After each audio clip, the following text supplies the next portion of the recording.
सुरुवात करायची मी सावनी संगोराम हिला विनंती करते.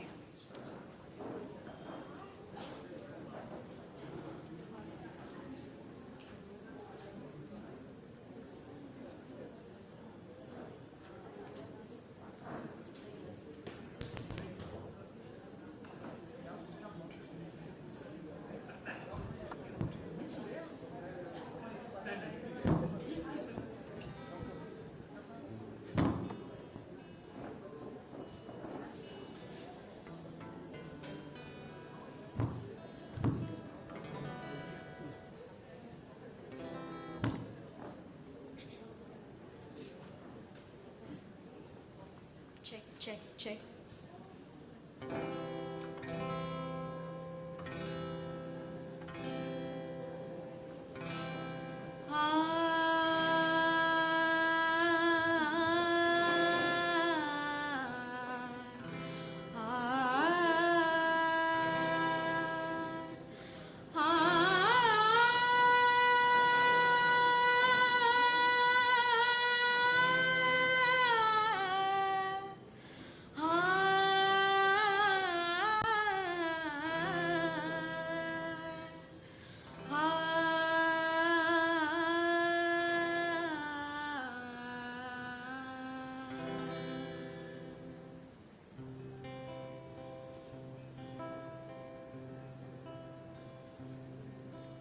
हीच आमची प्रार्थना हेच आमचे मागणे. हीच आमची प्रार्थना हेच आमचे मागणे. माणसाने माणसाशी माणसा समवागणे हीच आमची प्रार्थना.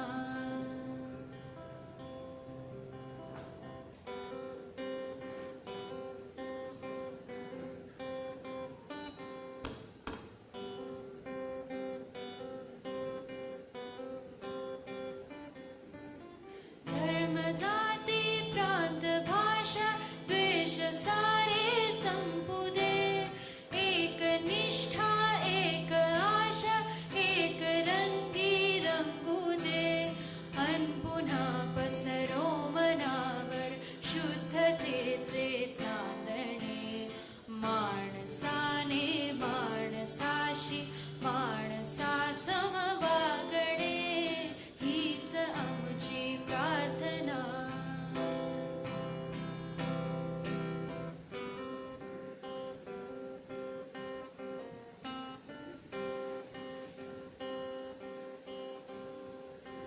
लाभले आयुष्य जितके ते जगावे चांगले.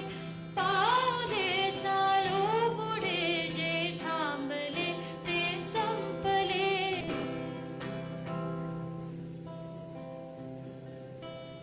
घेतला जो श्वास आता घेतला जो श्वास आता तो पुन्हा ना लाभणे. माणसाने माणसाशी माणसा समवागणे हीच आमची प्रार्थना हेच आमचे मागणे. माणसाने माणसाशी माणसा समवागणे हीच आमची प्रार्थना. थँक्यू.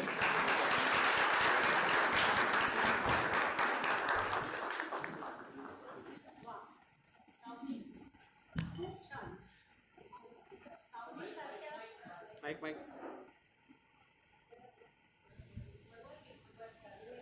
वा सावनी, खूप छान. सावनी सारख्या नव्या पिढीचे प्रतिनिधित्व करणाऱ्या मुलीने केलेली ही प्रार्थना वजा मागणी, माणसाने माणसाशी माणसासारखे वागावे, नक्कीच आपल्या सगळ्यांच्या मनाला भिडली असेल. द्वेष, भेदभाव, हिंसा, कौर्य या सर्वांपासून मुक्त असलेल्या देशात या तरुण पिढीला सुखाने आणि एकोप्याने राहता यावे हीच प्रार्थना. असो, सध्या आपण सगळे वसंत ऋतूचा आनंद लुटत आहोत. असं म्हणतात की वसंत ऋतू म्हणजे पृथ्वीवरील सर्व जीवनसृष्टीसाठी नवीन सुरुवात, नवे परिवर्तन, एक नवचैतन्य सर्व वातावरणात निर्माण होते. तसेच दरवर्षी हा संस्थापक दिनही नवीन उपक्रमांची, नव्या कार्यक्रमांची जणू गुढीच उभारतो. या कार्यक्रमात आपण कैलासवासी बापूराव जोशी यांच्या पुण्यस्मरणाबरोबरच एक कृतज्ञता सोहळाही साजरा करत असतो. दरवर्षी ज्यांना राष्ट्रीय आणि आंतरराष्ट्रीय स्तरावरील कार्याबद्दल, प्रतिभेबद्दल आपल्या सर्वांना सार्थ अभिमान आहे, अशा बंगलोरमधील एका प्रेरणादायी मराठी व्यक्तीला आपण अभिमान पुरस्काराने सन्मानित करतो. तसेच मंडळाच्या जडणघडणीत ज्यांनी अतिशय निस्वार्थपणे योगदान दिले आहे, अशा मंडळाच्या निष्ठावान कार्यकर्त्याचा आपण योगदान पुरस्कार देऊन सन्मान करतो. 2007 पासून ते आजतागायत हा उपक्रम अव्याहतपणे चालू आहे. तर मंडळी, सर्वप्रथम आपण आजच्या दोन्ही उत्सव मूर्तींचे स्वागत करूया. या वर्षीच्या अभिमान पुरस्काराच्या मानकरी, आजच्या प्रमुख पाहुण्या आणि फिलांथ्रॉपिस्ट श्रीमती रोहिणी निलेकणी यांचे मनापासून स्वागत. विश्वस्त मंडळाचे सदस्य श्री संजय मैन यांना मी विनंती करते की त्यांनी पुष्पगुच्छ देऊन रोहिणीताईंचे स्वागत करावे.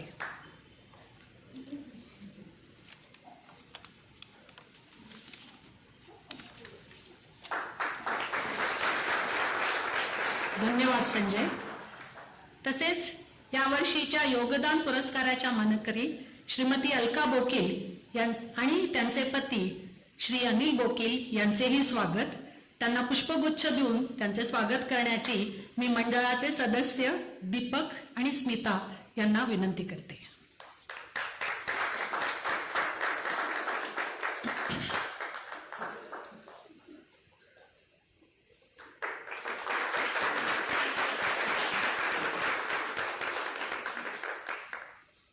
मंडळी, आज विशेष म्हणजे आपल्याकडे एक विशेष अतिथी आले आहेत.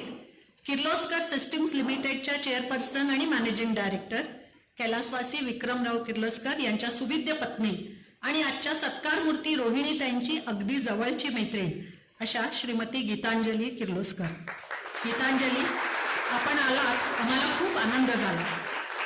विश्वस्त मंडळाचे सचिव श्रीमती शिल्पा श्रीखंडे यांना मी विनंती करते की त्यांनी गीतांजली यांना पुष्पगुच्छ देऊन त्यांचे स्वागत करावे.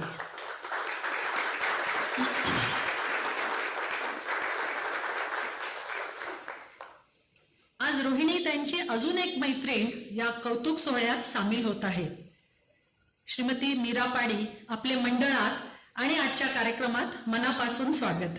शिल्पा श्रीखंडे यांना विनंती की त्यांनी त्यांचे पुष्पगुच्छ देऊन स्वागत करावे.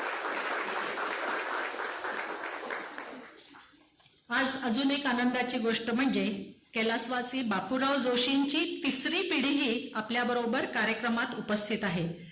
त्यांच्या 2 नाती डॉक्टर सुधा गुर्जर आणि डॉक्टर लता हेमचंद्र यांचे मनापासून स्वागत. विश्वस्त मंडळाच्या सदस्य श्रीमती ज्योती साठे यांना विनंती की त्यांनी जोशी कुटुंबियांचे पुष्पगुच्छ देऊन स्वागत करावे.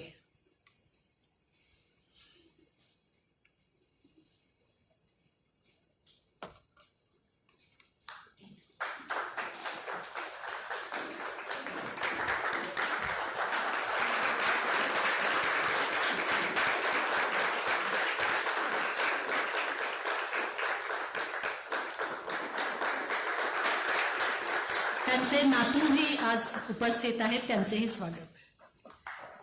103 वर्षांपूर्वी कैलासवासी बापूराव जोशींनी पेरलेल्या एका बीजाचा आता मोठा वटवृक्ष झाला आहे.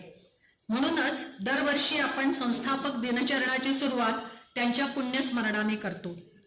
विश्वस्त मंडळाचे अध्यक्ष अजित एदलाबादकर, महाराष्ट्र मंडळाच्या अध्यक्षा माणिक पटवर्धन यांना मी विनंती करते की त्यांनी सर्व मान्यवरांबरोबर कैलासवासी बापूरावांच्या प्रतिमेस पुष्पहार घालावा, तसेच दीप प्रज्वलन करून कार्यक्रमाचा शुभारंभ करावा.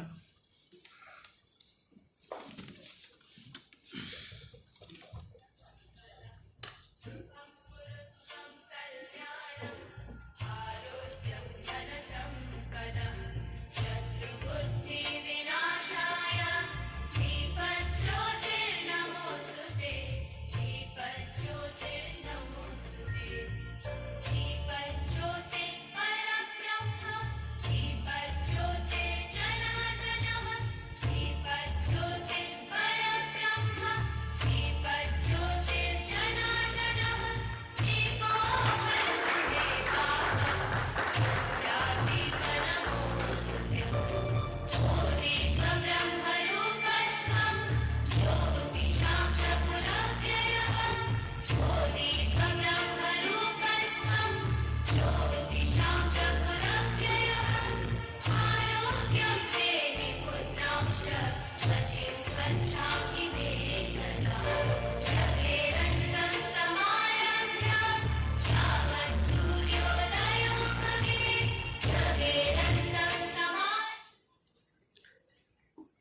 सर्वांचे आभार.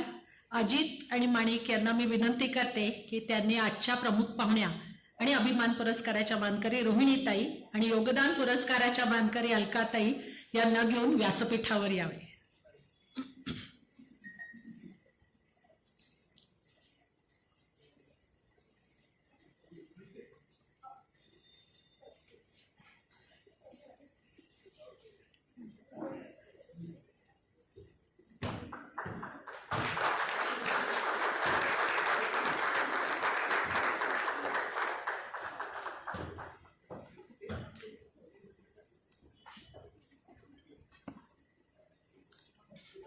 विश्वस्त मंडळाचे उपाध्यक्ष श्री विनायक कवठेकर यांना विनंती की त्यांनी सर्व उपस्थितांचे स्वागत करावे, तसेच मंडळ आणि विश्वस्त मंडळ यांच्या कार्याची थोडी माहिती द्यावी.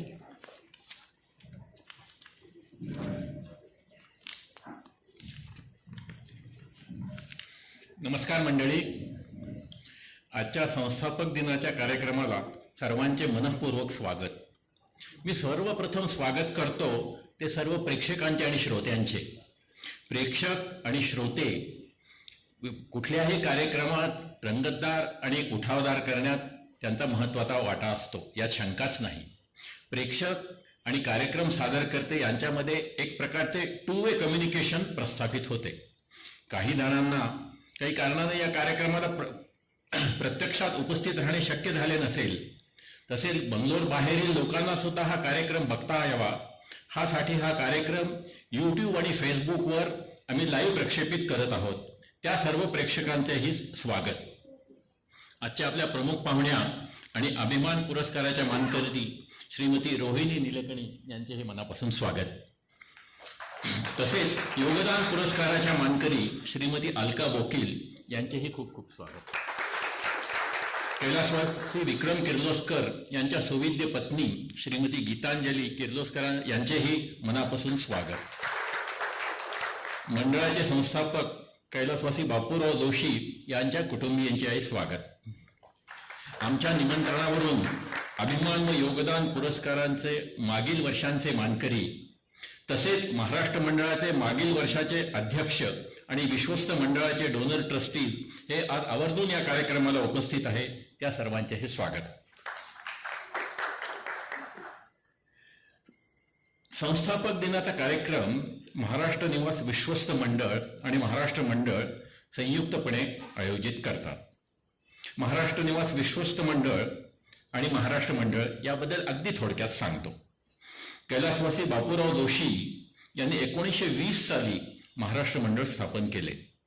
बंगलोरमधील मराठी लोकांना एकत्र आणून एकत्र सांस्कृतिक कार्यक्रम करणे, गप्पा गोष्टी करणे हा त्यामागचा हेतू होता. तेव्हापासून आत्तापर्यंत 103 वर्षे मंडळातर्फे उत्तमोत्तम कार्यक्रम सादर केले जात आहेत. मंडळाने मराठी लोकांना भाषा, संस्कृती आणि मराठी कार्यक्रमांची कधीच उणीव भासू दिली नाही. 2020 साली मंडळाने शताब्दी समारोह मोठ्या प्रमाणावर साजरा केला.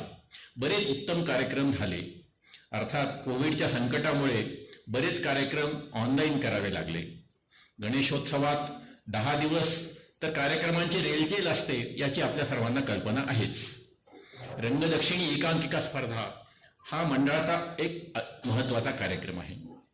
या कार्यक्रमाबरोबरच सामाजिक बांधिलकीची जाणीव ठेवून मंडळाने बरेच उपक्रम हाती घेतले आहेत. कोविड वॅक्सिनेशन, पूरग्रस्तांना फूड पॅकेट्स व इतर मदत पोहोचवणे, डिफरंटली एबल्ड मुलांच्या शाळेस मदत पोहोचवणे हे उपक्रम त्यातीलच. 1958 साली महाराष्ट्र निवास विश्वस्त मंडळाची, आम्ही त्याला थोडक्यात मी ट्रस्ट म्हणेन, स्थापना झाली. 1920 साली स्थापन झालेल्या मंडळाची इमारत तोपर्यंत तयार झालेली होती. त्या इमारतीची देखभाल, दुरुस्ती आणि नूतनीकरण यासाठी कायम स्वरूपाची संस्था असावी अशा हेतूने ही ट्रस्टची स्थापना झाली होती. श्रीयुत रवी किर्लोस्कर या ट्रस्टचे एक फाउंडर ट्रस्टी होते. यावर्षी ट्रस्टला 65 वर्षे पूर्ण झाली आहे. गेल्या काही वर्षात ट्रस्टतर्फे झालेली महत्त्वाची कामे म्हणजे शताब्दी समारोहाच्या निमित्ताने पूर्ण वास्तूंचे रंगकाम, प्रसाधनगृहांचे नूतनीकरण, आपल्या सभागृहाच्या छतावर पॉलियुरिथिन फोम, ज्याला आम्ही पफ म्हणतो, च्या इन्सुलेटेड शीट्स बसवणे, साऊंड रूमचे नूतनीकरण, कॅन्टीनच्या समोरच्या भागाचे रिमॉडेलिंग आणि अगदी लेटेस्ट म्हणजे आज तुम्हाला नक्कीच सुखद धक्का बसला असेल त्या सभागृहात आल्यानंतर, एअर कंडिशनिंगचे काम जे जवळजवळ 75% पूर्ण झाले आहे, अजून 25% बाकी आहे, ते येत्या 2 दिवसात होईल. पुढील काही काळात आपल्या इलेक्ट्रिकल रिक्वायरमेंटमध्ये सेल्फ सफिशियंट होण्यासाठी तसेच ग्रीन एनर्जी तत्वावर पर्यावरणाच्या जतनासाठी solar energy project, office complex ज्याच्यात कॉन्फरन्स रूम, लायब्ररी आणि मॅनेजरचे ऑफिस आहे त्याचे रिमॉडेलिंग तसेच पूर्ण सभागृहांचे रिमॉडेलिंग करण्याची योजना आहे. ह्या सर्व उपक्रमाबरोबरच सामाजिक बांधिलकीची जाण ठेवून त्यानुसार बऱ्याच योजना राबवल्या जातात. यूथ फॉर सेवा या संस्थेतील गरजू विद्यार्थ्यांना आर्थिक मदत, दीपस्तंभ, मनोमनंदा, बँगलोर किडनी फाउंडेशन अशा संस्थांना आर्थिक मदत हे त्यातीलच. कोविडच्या काळात मंडळ आणि ट्रस्टतर्फे कर्नाटकाच्या CM रिलीफ फंडला ₹5 लाखाची देणगी देण्यात आली. आपल्या सर्वांच्या सक्रिय सहकार्याने आणि पाठिंब्याने ह्या सर्व योजना अशा समर्थपणे पुढे चालत राहतील याची मला खात्री आहे. इथे मला सांगायला अतिशय आनंद होत आहे की आपल्या ट्रस्टचे अध्यक्ष श्रीयुत अजित एदलाबादकर यांनी नुकतीच ₹51,000ची देणगी एअर कंडिशनिंगच्या प्रोजेक्टसाठी देऊन जोरदार सुरुवात केली आहे. पुनश्च सर्वांचे स्वागत. धन्यवाद.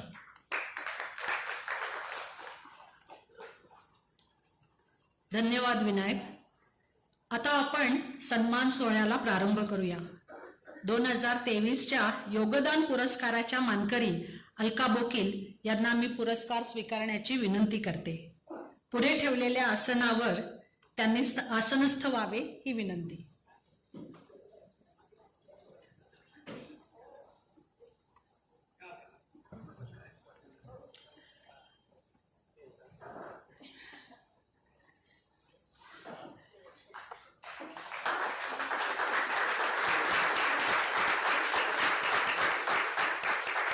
अलकाताईंची सगळ्यांची ओळख आहेच, पण तरीही एक फॉर्मल ओळख करून देण्यासाठी मी मंडळाच्या सचिव वैशाली तोरवी यांना विनंती करते. नमस्कार. अलका बोकील, विज्ञान शाखेच्या पदवीधर व प्रज्ञावंत शिक्षिका. शिकवणे ही त्यांची फक्त आवडच राहिलेली नसून ते एक पॅशन बनले आहे. त्यातल्या त्यात गणित हा विषय अतिशय सोप्या पद्धतीने शिकवणे हा त्यांचा हातखंडा. शाळेतून निवृत्त झाल्यानंतर सुद्धा त्यांनी विद्यादानाचे कार्य चालू ठेवले आहे. शाळेत असताना कर्नाटक राज्याच्या teach science with simple teaching aids या शैक्षणिक उपक्रमात भाग घेऊन फिजिक्स या विषयासाठी सलग 2 वर्ष प्रथम क्रमांकाचे बक्षीसही मिळवले आहे. सामाजिक बांधिलकीच्या नात्याने गेली काही वर्ष त्या नवरंग जवळील अनाथ आश्रमातील मुलांना शिकवत असत. आता तो आश्रमच बंद झाल्याने त्यांचे हे काम थांबले आहे. तसेच गेल्या काही वर्षांपासून त्या दांडेलीला जातात, तिथे राहतात व तेथील आदिवासी मुलींना गणित शिकवतात. शाळेमध्ये शिकवत असल्यापासूनच दरवर्षी 10वीच्या वर्गात शिकणाऱ्या 2 ते 3 अंडर प्रिव्हिलेज मुलांनाही त्या शिकवतात. मंडळासाठी त्यांनी दिग्दर्शित केलेल्या एकांकिका व नाटके आपण पाहिली आहेतच.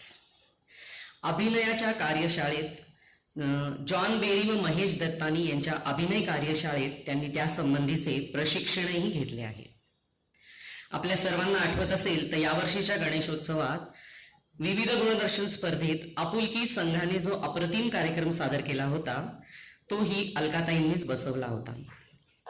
तसेच गणेशोत्सवातील शब्दवेध ही स्पर्धा श्री व सौ बोकील यांनीच सुरू केली.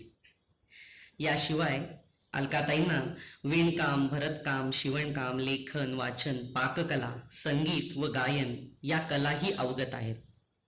तसेच पर्यावरण जपण्याविषयी त्यांना विशेष आपुलकी आहे. त्यांच्या बंगल्याभोवतीच्या बागेत त्यांनी अनेक झाडे लावली असून त्याची निगा त्या स्वतःच राखतात. स्वयंशिस्तीने वागले की इतरांमध्येही ती उतरवता येते हे त्यांनी त्यांच्या आचरणातून सिद्ध करून दाखवले आहे. अलकाताईंशी बोलताना असे लक्षात आले की त्यांच्या या भरीव योगदानाकरता त्यांच्या सहचराची सदैव साथ मिळाली आहे. एकमेका साथ करू अवघे धरू सुपंत या त्यांच्या कार्यपद्धतीचा उगमस्त्रोत कदाचित इथेच असावा. अशा या षोडश कलागुणांनी संपन्न आपल्या अलकाताईंचे योगदान पुरस्कार मिळाल्याबद्दल मनपूर्वक अभिनंदन व पुढील वाटचालीसाठी शुभेच्छा.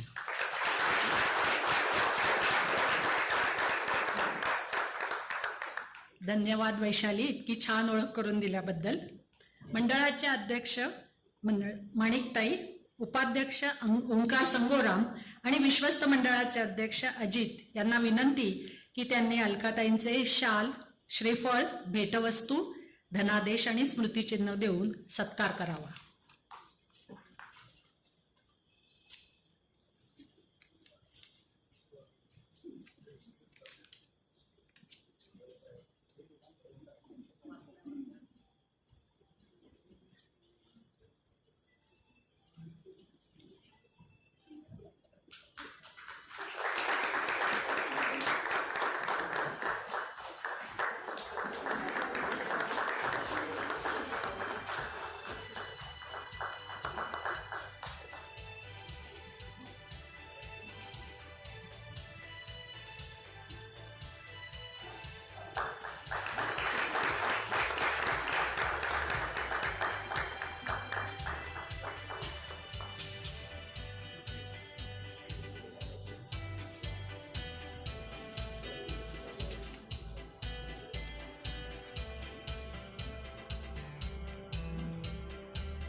अभिमान आणि योगदान पुरस्कारांनी सन्मानित व्यक्तींच्या बहुमूल्य कार्याबद्दल कृतज्ञता व्यक्त करण्यासाठी आपण त्यांना एक मानपत्र पण प्रदान करत असतो.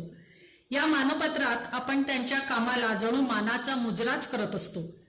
आज अलकाताईंना प्रदान करत असलेल्या मानपत्राचे वाचन करण्याची मी स्मिता बर्वे यांना विनंती करते.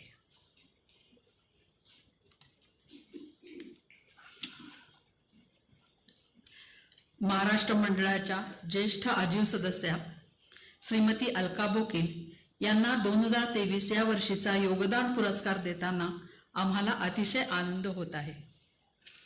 महाराष्ट्र मंडळासाठी आपण 25हून अधिक जास्त एकांकिका आणि अनेक कार्यक्रम सादर केले आहेत. मंडळासाठी आपण 3 मोठी नाटके दिग्दर्शित केली आहेत.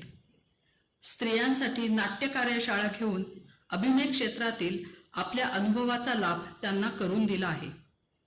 रंगदक्षिणी या स्पर्धेसाठी आपण परीक्षक म्हणून काम केले आहे. मंडळाच्या कार्यकारिणीवर आपण एक सदस्य तसेच मंडळाच्या अध्यक्षा म्हणून भरीव कार्य केले आहे.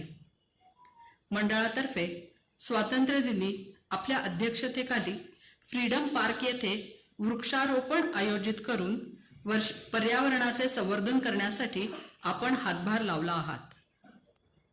रोटरी क्लब तर्फे देशभरातून आपल्या 100-150 मुलांसाठी आपण कार्यशाळा घेतल्या आहेत. टाइम्स ऑफ इंडिया तर्फे घेतल्या जाणाऱ्या ऍक्ट 1 या प्रतिष्ठित स्पर्धेत शाळकरी मुलांना उतरवून आपण उत्तम यश मिळवले आहे. विज्ञान शाखेतील पदवी प्राप्तीनंतर शिक्षणाची आवड जोपासत आपण बेंगळुरू येथे BEdचे शिक्षण पूर्ण करून शाळेत शिकवत असताना अनेक उत्तम विद्यार्थी घडवले आहेत. ज्ञानदानाचे पवित्र आणि समाजोपयोगी कार्य आपण सातत्याने करत आला आहात. जवळजवळ एक तप आपण दरवर्षी दांडेली येथे जाऊन आदिवासी शिक्षण शाळेतील विद्यार्थ्यांना गणितासारखा क्लिष्ट विषय सुलभ करून शिकवत आहात. मंडळासाठी आपण केलेल्या कार्याचा कृतज्ञतापूर्वक विनम्र गौरव म्हणजेच हा योगदान पुरस्कार.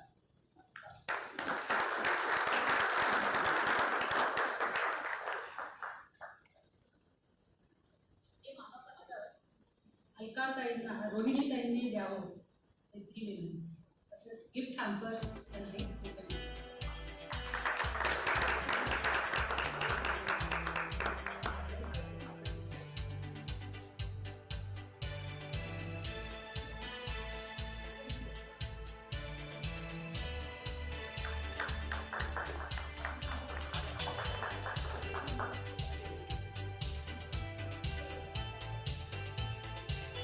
धन्यवाद रोहिणीताई.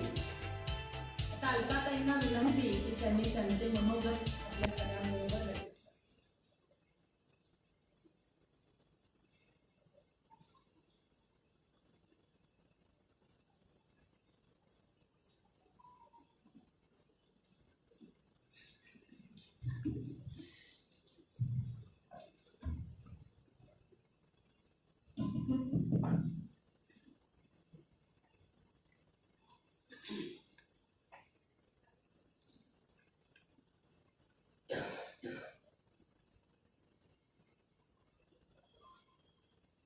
व्यासपीठावर उपस्थित अभिमान पुरस्कार मिळालेल्या रोहिणीताई, विश्वस्त मंडळाचे अध्यक्ष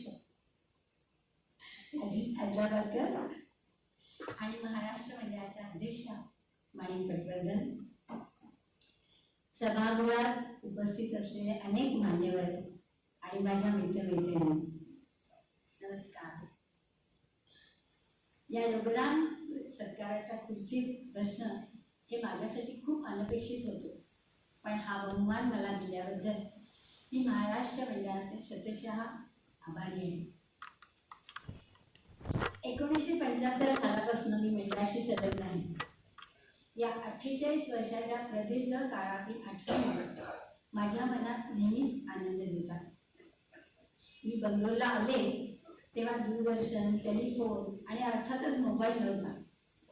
रस्त्यातून जाताना एखादा मराठी शब्द कानावर पडला तरी कान टवकारले जायचे. मराठी माणसांना भेटणं, त्यांच्याशी मातृभाषेत संवाद करणं हा एक मोठा विरंगुळा होता. त्यामुळे मंडळात काही ना काही कारणाने येण्यासाठी मी नेहमीच उत्सुक असे. आल्याच 1975च्या गणेशोत्सवात मी मंडळाच्या रंगमंचावर योगायोगानं, म्हणजे खरंच अगदी योगायोगानं, रंग या एकांकिकेत उडले गेले आणि तिथून माझा नाट्यप्रवास सुरू झाला. त्या प्रवासात विविध प्रकारच्या एकांकिका करताना अभिनय, दिग्दर्शक, त्याबरोबरच पार्श्वसंगीत, प्रकाशयोजना, नेपथ्य इत्यादी गोष्टी हाताळल्यामुळे नाटकाशी संबंधित सारे काही शिकायला मिळाले. मुलगी झाली हो या नाटकातील मध्यवर्ती भूमिका, अशी पाखरे येती या तेंडुलकरांच्या नाटकातील सरू, एका घरात होती या नाटकात वहिनी, अशा विविध भूमिका केल्यावर मोठ्या नाटकाचा आवाका मला उमगला असं वाटायला लागलं.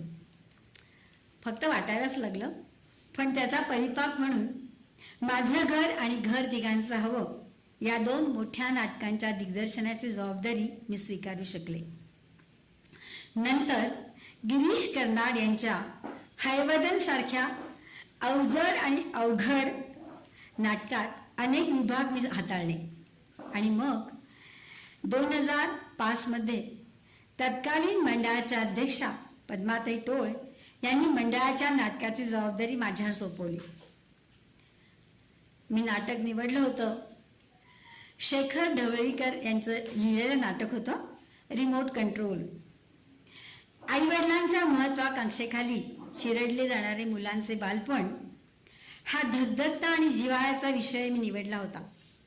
तोपर्यंत आई आणि शिक्षिका अशी दुहेरी भूमिका मी रोजच्या आयुष्यात जगत होते. त्यामुळे त्या नाटकात एका लहान मुलाची, म्हणजे किती लहान मूल असावं ते, 7 वर्षाचा तो मुलगा होता आणि त्याची मध्यवर्ती भूमिका होती. पण त्याला दिग्दर्शन करताना मला खूप या सगळ्याचा उपयोग झाला आणि तो मुलगा आपला सुहास साळकेचा मुलगा होता आणि इतकं सुंदर काम केलं की मला वाटतं की खूप वर्ष ते लोकांच्या लक्षात राहील. ते कदाचित वडिलांकडनं गुण आलेले असावेत मुलांकडे. नाटकाच्या तालमीसाठी रात्र जागवताना, अर्थात मंडळाच्या सभागृहात तुम्ही बसला तिथेच आम्ही प्रॅक्टिस करायचो आणि त्याबरोबर नाट्यविषयक चर्चा करताना खूप आनंद मिळाला आणि खूप माझ्या ज्ञानात भरही पडली.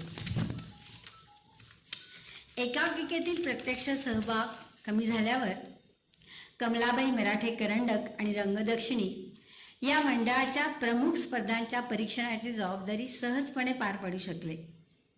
त्यावर्षी रंगदक्षिणेमध्ये एकूण 22 एकांकिकाची एंट्री होती आणि त्यातल्या 18 एकांकिका ॲक्च्युअल स्टेजवर सादर केल्या गेल्या. त्यामुळे हा इतका मोठा अनुभव होता, इतकं काही शिकायला मिळालं. बाहेरून लोक आली होती, बेळगावहून, धारवाडहून खूप लोक आली होती. त्यांच्याकडनं खूप काही शिकायला मिळालं. पुढे मग अर्थातच थोडीशी मोकळी झाली होते घरातल्या कामातनं, घरातल्या जबाबदारीतनं. मग मंडळाच्या कार्यकारिणीवर काम करताना सांस्कृतिक आणि सामाजिक कार्यक्रमांचं आयोजन, नियोजन, संचलन आणि व्यवस्थापन या सगळ्याचा अनुभव मिळाला. आणि 2013मध्ये मंडळाचं अध्यक्षपद माझ्याकडे आलं. कार्यकारिणीत माझ्यासोबत जवळजवळ सर्वच तरुण आणि उत्साही सभासद होते. कुठलाही ठरलेला कार्यक्रम अतिशय उत्साहाने पार पडत असे. पण सगळ्यात मुख्य प्रश्न आला तो म्हणजे मंडळासाठी निधी उभा करण्याचा. एका सामान्य शिक्षिकेसाठी देणग्या आणि जाहिराती गोळा करणं ही खरंच एक आव्हानात्मक गोष्ट होती. कुणाकडे काही मागण्याची सवय नाही, त्यामुळे माझ्यापुढे इतका यक्ष प्रश्न होता की आता काय करायचं. आणि सगळी मुलं खूप काम करायला तयार होती, पण त्यांना दिवसा कुणाकडे जाऊन देणग्या गोळा करणं शक्य नव्हतं. पण इथेही अनेक वर्षे जोडलेले सुहृद आणि हितचिंतक मदतीला धावून आले. एवढं सगळं झाल्यावर मी धैर्य एकवटलं आणि बँका आणि उद्योजक यांच्याकडूनही मंडळासाठी अर्थार्जन करण्याचं काम केलं. माझा एक सहकारी मला म्हणायचा की तू उभी राहिलीस की तुला देणगी मिळते. म्हणलं चला बरं झालं, मंडळाला खूप अर्थसहाय्य झालं. तो इथे आहे, कुठे आहे, शशी आहे का सभागृहात, तोनीचे वाक्य बोललेलं. पण हे सगळ्यांचं प्रेम होतं मंडळावर असलेलं. मंडळाच्या हे सगळं झाल्यावर कार्यक्रम पण छान चालले होते. या सगळ्यांची साथ होती मला. आणि त्यामुळे मंडळाच्या सभागृहातील कार्यक्रमांच्या चौकटीच्या पलीकडे जाऊन आपण काहीतरी सामाजिक कार्य करूया असं आम्हाला सगळ्यांनाच वाटायला लागलं.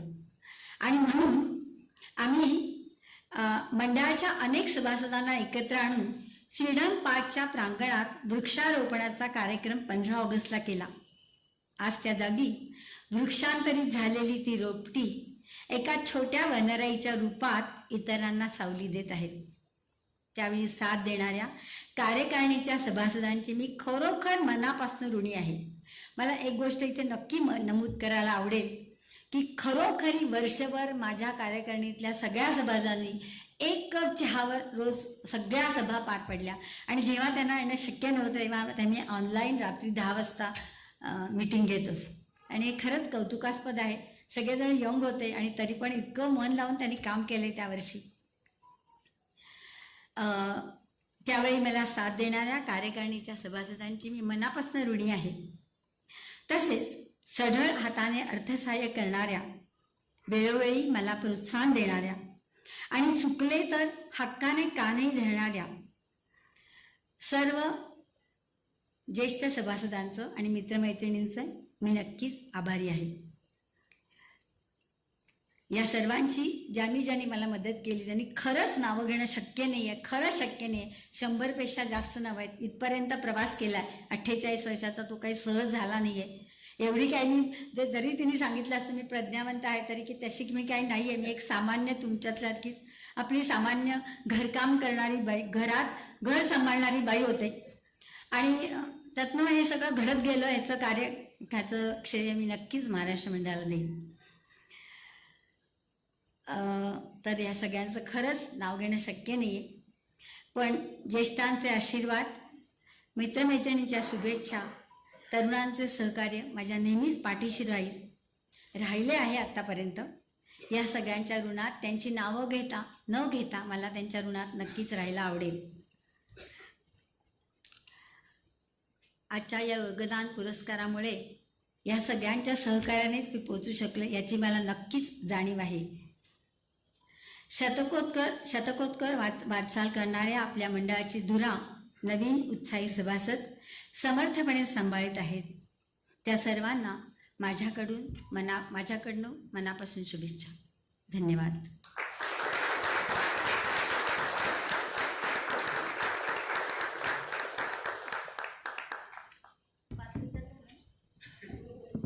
अगदी शाळेच्या किंवा कॉलेजच्या टीचरला सांगायला नको, बरोबर वेळ पाळली जाते. धन्यवाद अलका, इतकं छान मनोगत आमच्याबरोबर शेअर केल्याबद्दल. आपणास विनंती की आपण सभागृहात स्थानापन्न व्हावे.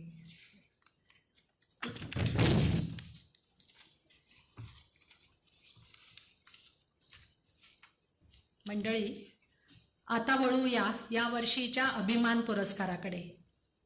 लेखिका अर्घ्यम, अक्षरा आणि रोहिणी निलेकणी फिलॉन्थ्रॉपीज अशा अनेक फाउंडेशन्सच्या संस्थापिका, कुठल्याही मानवतावादी कार्यासाठी सतत मदतीचा हात पुढे करणाऱ्या आणि नुकतेच ज्यांनी मानसिक आरोग्याच्या संशोधनासाठी मोठे पाऊल उचलले आहे अशा फिलॉन्थ्रॉपिस्ट रोहिणी त्यांच्या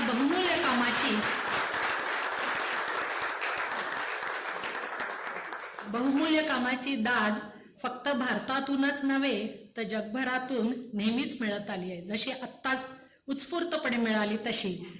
अशी प्रेरणादायी व्यक्ती आपल्या बंगलोरात आहे याचा आम्हाला सार्थ अभिमान आहे आणि आज त्यांना अभिमान पुरस्कार प्रदान करून आम्ही तोच व्यक्त करणार आहोत. त्यासाठी मी रोहिणीताईंना पुढील आसनावर आसनस्थ होण्याची विनंती करते.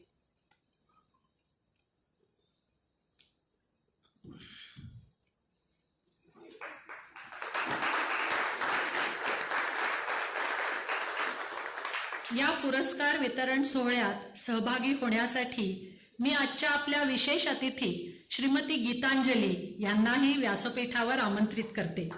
विश्वस्त मंडळाच्या कोषाध्यक्ष प्रतिभा यांना विनंती की त्यांनी गीतांजलींना व्यासपीठावर घेऊन यावे. विश्वस्त मंडळाचे सदस्य श्री पुरुषोत्तम मुजुमदार यांना विनंती की त्यांनी रोहिणीताईंच्या कार्याचा परिचय सर्वांना करून द्यावा. सर्वांना नमस्कार. आपल्या सर्वांचे स्वागत. नुकताच गुढीपाडवा आणि उगाडी हा सण आपण साजरा केला आणि त्या निमित्ताने नववर्ष आपल्या सर्वांना सुख समृद्धीचे, आनंदाचे आणि आरोग्याचे जावो ही माझ्याकडनं ईश्वर प्रार्थना. आजचा दिवस विशेष आहे कारण आज आपण we are really privileged and honoured to felicitate Rohini Nilekani. त्यांचं काम अचाट आहे आणि आता नुकतंच सांगितलं त्याप्रमाणे 100 कोटी रुपये त्यांनी निमास आणि national centre for biological sciences यांना दिलेले आहेत. आता त्या आपण सर्वांनी त्या मोठ्या मला असं वाटतं की हे जे क्षेत्र आहे मेंटल हेल्थ हे बऱ्यापैकी निग्लेक्टेड क्षेत्र आहे आणि त्याच्यामध्ये रिसर्च करण्याची खूप आवश्यकता आहे. त्याच्यामध्ये 19 कोटी आपले जे बांधव आहेत, आपले जे सिटिझन्स आहेत ते सफर होत आहेत मेंटल इलनेसपासून आणि अशा निग्लेक्टेड विषयाकडे फोकस करणं, त्यामध्ये रिसर्चला उद्युक्त करणं आणि त्यामधनं जे काही आउटपुट मिळेल, आउटकम्स मिळतील ते निश्चितपणे नेशन बिल्डिंगसाठी ही ॲक्टिव्हिटी आहे. म्हणून आपण परत एकदा त्यांना टाळणी त्यांना ही नुसती झलक आहे. अशा बऱ्याच वर्षापासून, जवळजवळ 20 वर्षापासून जोमाने काम चालू आहे आणि अनेक ठिकाणी ग्रँट्स दिले गेलेले आहेत, नवीन संस्था सुरू केल्या गेलेल्या आहेत. आम्हाला तुमचा खरोखरच we are really proud of you आणि असं मला खरं मनापासून वाटतं की अशा व्यक्ती आपल्याला लाभल्या आहेत हे आमचं भाग्य आहे. I think we should give her a standing ovation for this. नाही, this is our feeling. We feel for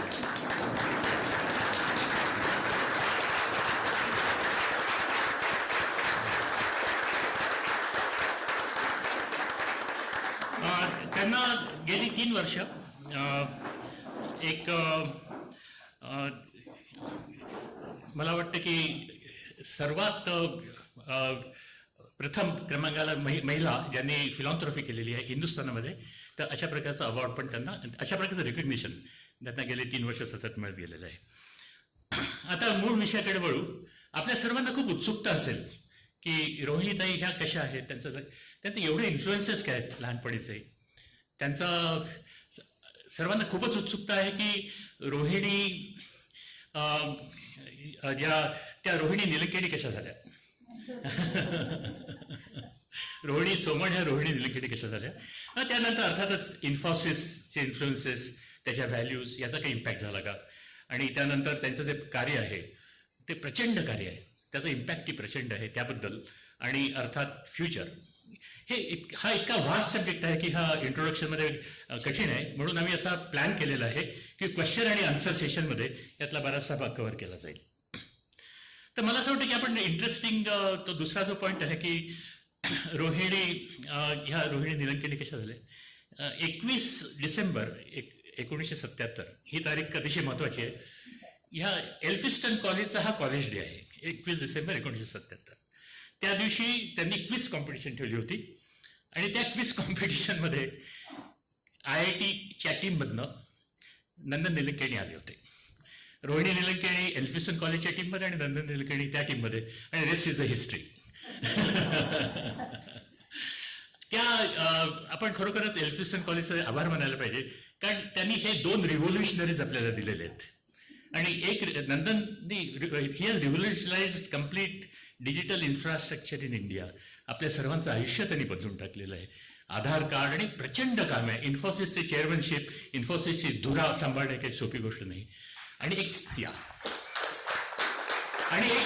silent revolution Rohini निलंगेणीकडनं करते. त्यात पूर्ण समाजाला सुदृढ करण्यामागे त्यांचा खूप हात आहे. त्याच्या मागे खूप सखोल विचार आहे.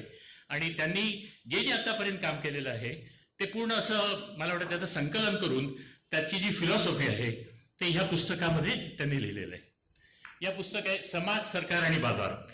तर माझी खूप इच्छा आहे की आपण प्रत्येकाने एक प्रत ही विकत घ्यावी आणि हे वाचावं. अप्रतिम पुस्तक आहे आणि ह्याच्यामध्ये पूर्ण त्यांचे आतापर्यंत त्यांनी काम केलेलं आहे, त्याची जी फिलॉसॉफी, त्याचा जो सार आहे तो ह्याच्यामध्ये आहे. आता आपण ह्याच्याकडे वळूया की यांच्या लहानपणीचा इन्फ्लुएन्स कोणाचा होता. तर त्यांचे जे आजोबा बापूसाहेब सोमण नुसतं त्यांच्यावरच नाही, त्यांच्या घराण्यावरच पूर्ण इन्फ्लुएन्स होता. जेव्हा महात्मा गांधींनी चंपारणचा कॉल दिला त्याच्यामध्ये ते पहिल्या व्हॉलंटिअरच्या बॅचमध्ये होते. आणि सर्व पेटून उठलेले असे ते लोक होते, देशासाठी पूर्ण काम करणारे, समाजासाठी काम करणारे. आणि त्यांचं ह्या टाईपचा इन्फ्लुएन्स त्या पूर्ण फॅमिलीमध्ये होता. ॲडमिरल सोमण त्यांचे काका आणि त्यांच्या आई या संस्कृत स्कॉलर आणि मराठी स्कॉलर. आणि जसं आपल्या टिपिकल मराठी घरात असतं की आपण विद्येला खूप महत्त्व देतो आणि मटेरियल वेल्थला एवढं महत्त्व देत नाही. विद्या आली की मटेरियल वेल्थ ऑटोमॅटिक येणार, ह्या टाईपचे असे संस्कार लहानपणापासून झाले. आणि हे संस्कार पुढे समाज त्यांनी पूर्ण ह्या संस्कारातूनच त्यांचं पुढची वाटचाल झाली. मला खूप आनंद होतो की आपल्यासारख्या लोकांवर असेच संस्कार झालेले आहेत आणि त्याचा रोल मॉडेलिंग म्हणजे आपल्या एवढ्या मोठ्या प्रमाणात होत आहे. तर आपले संस्कार बऱ्यापैकी झालेले आहेत असं मला वाटतं आपल्या सर्वांवरती. नंतर मला त्यांना ह्या लहानपणीचे जे इन्फ्लुएन्सेस होते त्यानंतर त्या यंग एजमध्ये त्या ॲक्टिव्हिस्ट टाईपचा त्यांचा माइंडसेट होता. जेव्हा तुम्ही कॉलेजमध्ये असता किंवा तर त्याच्यामध्ये त्यांनी बऱ्यापैकी ॲक्टिव्हिझम त्यांनी केलेलं आहे. बऱ्याच गोष्टी ज्या आपल्याला आवडत नाहीत त्यासाठी प्रोटेस्टमध्ये भाग घेणं किंवा सपोर्ट करणं वगैरे वगैरे. तर अशा ॲक्टिव्हिझम आणि कुठे पण समाजात काहीतरी बरोबर होत नाही त्यासाठी आपण काहीतरी केलं पाहिजे ही भावना असं त्यांचं मनाची जडणघडण घडली. 1992 साल हे त्यांच्यात फारच महत्वाचं आहे, कारण त्या दिवशी एक महत्वाचं आणि जरा दुःखी पण आहे, कारण त्या दिवशी एक मोठा रोड ॲक्सिडेंट झाला आणि बँगलोर चेन्नई हायवेवरती त्यांच्या अतिशय जिवलग मित्र आणि त्याच्या फॅमिलीमध्ये एक कार ॲक्सिडेंटमध्ये काही लोक त्यातले गेले. त्यांना रोहिणी निलंगेणीनं पेटून उठले. त्यांना असं वाटलं की काहीतरी या रोड सेफ्टीबद्दल काहीतरी केलं पाहिजे. हे 1992 म्हणजे 31 वर्षापूर्वीची गोष्ट आहे. त्यांनी नागरिक नावाची संस्था इमिजिएटली सुरू केली आणि त्या संस्थेचं ब्रीद वाक्य होतं की how to improve road safety. तर ही म्हणजे तेव्हा असं वाटणं, असा प्लॅटफॉर्म तयार करणं आणि लोकांना एंगेज करणं, ही जी ऊर्जा आहे ती आत्तापेक्षा तेव्हापासूनची 31 वर्षापूर्वीपासूनची आहे. आणि त्यानंतर काय झालं की ती संस्था काही फारशी चालली नाही. त्याला तेवढा सस्टेनेबिलिटी, लोकांचा इंटरेस्ट तेवढा सस्टेन झालेला नाही आणि म्हणून ते खचून गेलं नाही. त्यातनं खूप लर्निंग त्यांना मिळालं. आपलं काय चुकलं बाबा, आपण कसं इम्प्रूव्ह केलं पाहिजे. आणि मग त्याचा जो काही लर्निंग आहे ते पूर्ण त्यांनी पुढच्या प्रोजेक्ट्समध्ये लावला. बरेच आता नंतर खूप प्रोजेक्ट्स आहेत, त्यात मी डिटेलमध्ये जात नाही, फक्त 1 किंवा 2 मध्ये जातो. एक तर आरोग्यम हे सॅनिटेशनसाठी आणि रुरल वॉटर सप्लाय आणि सॅनिटेशनसाठी खूप मोठ्या प्रमाणात त्याचं काम झालंय. मला वाटतं 2000 पासून नाही का, 2004 किंवा हा म्हणजे खूप खूप काम झालेलं आहे त्याच्यामध्ये. त्यानंतर मी एका विषयामध्ये मला जायची इच्छा आहे, ते म्हणजे प्रथम बुक्स. माझी वहिनी इकडे आलेली आहे, राधिका. पण तुम्ही त्यांच्या लायब्ररीला एकदा व्हिजिट केली होती आणि त्यांनी मला बऱ्यापैकी ब्रीफ केलेलं आहे की किती महत्व आहे या प्रथम बुक्सचं. प्रथम बुक्स किंवा ही जी संस्था आहे ही लहान मुलांना वाचायची आवड निर्माण करण्यासाठी आहे. आणि ही वाचायची एकदा आवड आली एकदा तर मग पर्सनॅलिटी वाढते, क्युरिओसिटी वाढते आणि you get a better citizen out of that child. अशी ह्याच्या मागची संकल्पना आहे. आता ह्याच्या मागे विशेष असं आहे की ह्याच्या मागे जी इम्पॅक्ट आहे ह्याचा, हा अर्थातच IT बॅकग्राऊंडमधनं वगैरे आल्यामुळे म्हणा असेल किंवा त्यांची विजन खूप मोठी असल्यामुळे म्हणा, ह्याचा इम्पॅक्ट खूप मोठा आहे. त्यांनी स्टोरी बुक्स अशी बरीचशी काढलेली आहेत. नंतर स्कूल लेवलला लायब्ररीज आहेत. नंतर हे जे ॲक्सेस टू रीडिंग हे सर्व मुलांना व्हायला पाहिजे त्याप्रमाणे घडलेलं आहे. तर त्याचा नेट इम्पॅक्ट असं आहे की जवळजवळ 25,000 लायब्ररीजमध्ये त्यांची पुस्तकं प्रथम बुक्स अवेलेबल आहेत. अतिशय लो कॉस्ट आहेत आणि ते एका वेळेला 26 भाषांमध्ये एका वेळेला ते पब्लिश होतात. आणि 7,000 पुस्तकं 330 ऑल ओव्हर द वर्ल्ड, 26 इंडियामध्ये प्रचंड 26 हिंदुस्थानामध्ये आणि 330 ऑल ओव्हर द वर्ल्ड. म्हणजे अचाटच काम आहे आणि सायमल्टेनियसली पब्लिश होतात. आणि त्याची रीडरशिप किती असावी? 50 लाख रीडरशिप आहे या पुस्तकात. नाव आता 100 मिलियन. आधीचा माझ्याकडे डेट आहे. I will update my data. You are proud of it. या व्हेरी गुड, एक्सलंट. तर हे जवळजवळ 100 मिलियन रीडरशिप वगैरे हे अचाट काम आहे. हे साधं नाही, हे रिव्होल्युशन आहे. हे साधारणपणा नाही आहे. तर मी मगाशी म्हटलंच की जसे नंदन आणि आता हे दोघे रिव्होल्युशनरीज आहेत. हे पूर्ण फॅब्रिक आपलं पॉझिटिव्हिटी यांनी चेंज करतायत. त्यानंतर अजून एक त्यांचे प्रत्येक प्रोजेक्ट हा टेक्निकली एनेबल्ड असतो आणि नवीन नवीन प्रोजेक्ट्स त्याच्यामध्ये टेक्नॉलॉजीचा खूप वापर केला जातो. त्याच्यासाठी इंटरनॅशनल प्लॅटफॉर्म्स वापरले जातात. नवीन त्यांचा प्रोजेक्ट एक्स स्टेप नावाचा आहे आणि तो एक्स स्टेपमध्ये किती असावं त्यांचा म्हणजे त्यांचा जो टार्गेट आहे 220 मिलियन स्टुडंट्सना त्यांना ॲक्सेस टू एज्युकेशन असा 220 मिलियन 22 कोटी अचाट चाललेलं आहे. जे काही चाललेलं आहे अचाट आहे. आणि त्यामागे मग पूर्ण सनबर्डचं सॉफ्टवेअर आहे. त्यामागे प्रचंड प्रमाणामध्ये मला असं वाटतं प्लॅनिंग आहे, नेटवर्किंग आहे आणि खूप डेप्थमध्ये त्याच्यामध्ये विचार केला गेलेला आहे. मी बाकीचं इन्फॉसिस बद्दल वगैरे मला वाटतं नंतर तुम्ही कव्हर करा त्याचे इन्फ्लुएन्सेस वगैरे आणि त्यांचे इतर प्रोजेक्ट्स पण तुम्ही मला वाटतं तुम्ही नंतर कव्हर करा. एक शेवटी मी जाण्याआधी असं म्हणतो की त्यांचा closest to her heart is environment. आणि ह्या एन्व्हायरमेंटसाठी एट्री नावाचे एक थिंक टँक आहे. बँगलोरमध्ये ती संस्था आहे आणि त्या थिंक टँकमध्ये बऱ्यापैकी काम चालू आहे. आणि जेव्हा नंदन आणि रोहिणींना मोकळा वेळ असतो तेव्हा त्या फॉरेस्टमध्ये किंवा नेचरमध्ये जातात आणि त्याच्यामध्ये ते त्यांचा क्लोजेस्ट इतकं काम चाललेलं आहे पण ते closest to heart is nature. तर हे खूपच वाखाणण्यासारखं आहे. आणि त्यांना असं वाटतं की शुद्ध हवा, शुद्ध पाणी आणि आपल्या पुढच्या जनरेशनला अतिशय आपण असं चांगला ठेवा, आपण ठेवून जावा.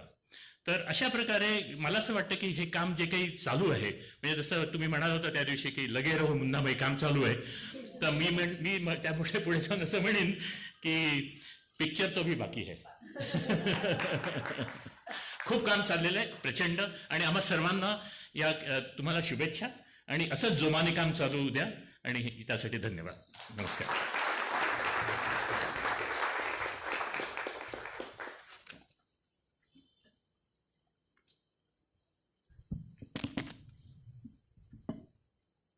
धन्यवाद मुजुमदार. रोहिणी त्यांच्या अचाट अफाट कामाची थोडक्यात माहिती देणं किंवा सांगणं अत्यंत कठीण आहे आणि ते कठीण काम त्यांनी केलं त्याबद्दल त्यांचे आभार. इतक्या थोर व्यक्ती क्वचितच आपल्याला दिसतात की ज्यांना खरं आपण म्हणून रोल मॉडेल तशा त्या आज आपल्या इथे आल्या आहेत. आपल्याला खूप आनंद होतो आहे आणि आता आपण त्यांचा सत्कार करूयात. त्यासाठी मी विश्वस्त मंडळाचे उपाध्यक्ष श्री विनायक कवठेकर यांना व्यासपीठावर आमंत्रित करते आणि व्यासपीठावरील सर्व मान्यवरांना विनंती की त्यांनी रोहिणी त्यांचा सत्कार शाल, श्रीफळ, भेटवस्तू, धनादेश इत्यादी देऊन करावा आणि विशेष म्हणजे आपण त्यांना आदरपूर्वक महाराष्ट्र मंडळाचे आजीव सभासदत्वही प्रदान करतो आहोत. त्याचा स्वीकार करा.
या सर्वांबरोबरच आपण जे छानसं मानपत्र देणार आहोत, ज्याच्यात आपली कृतज्ञता व्यक्त करणार आहोत, त्याचं वाचन करण्यासाठी मी विश्वस्त मंडळाची ज्योती साठे यांना आमंत्रित करते. आंतरराष्ट्रीय कीर्तीच्या फिलॅन्थ्रपिस्ट श्रीमती रोहिणी निलेकणी यांना या वर्षीचा अभिमान पुरस्कार प्रदान करताना आम्हाला अत्यंत आनंद होत आहे. उच्च विचारसरणीची शिकवण देणाऱ्या सुसंस्कृत मध्यमवर्गीय सोमण कुटुंबात आपला जन्म झाला. साहजिकच शिक्षणाचे आणि उदार मानवतावादी मूल्यांचे संस्कार आपल्यावर लहानपणापासूनच झाले. मुंबई विद्यापीठाच्या एल्फिन्स्टन महाविद्यालयातून 1980 साली फ्रेंच भाषेची पदवी आपण प्राप्त केलीत. त्यानंतर काही वर्षे वार्ताहर म्हणून आपण कार्यरत होतात. नंदन निलेकणी यांच्याशी विवाहबद्ध झाल्यानंतर आपला सामाजिक क्षेत्रातील लक्षणीय प्रवास सुरू झाला. काही वर्षे अमेरिकेत राहून भारतात परतल्यावर अनेक ना नफा संस्थांची आपण स्थापना केलीत.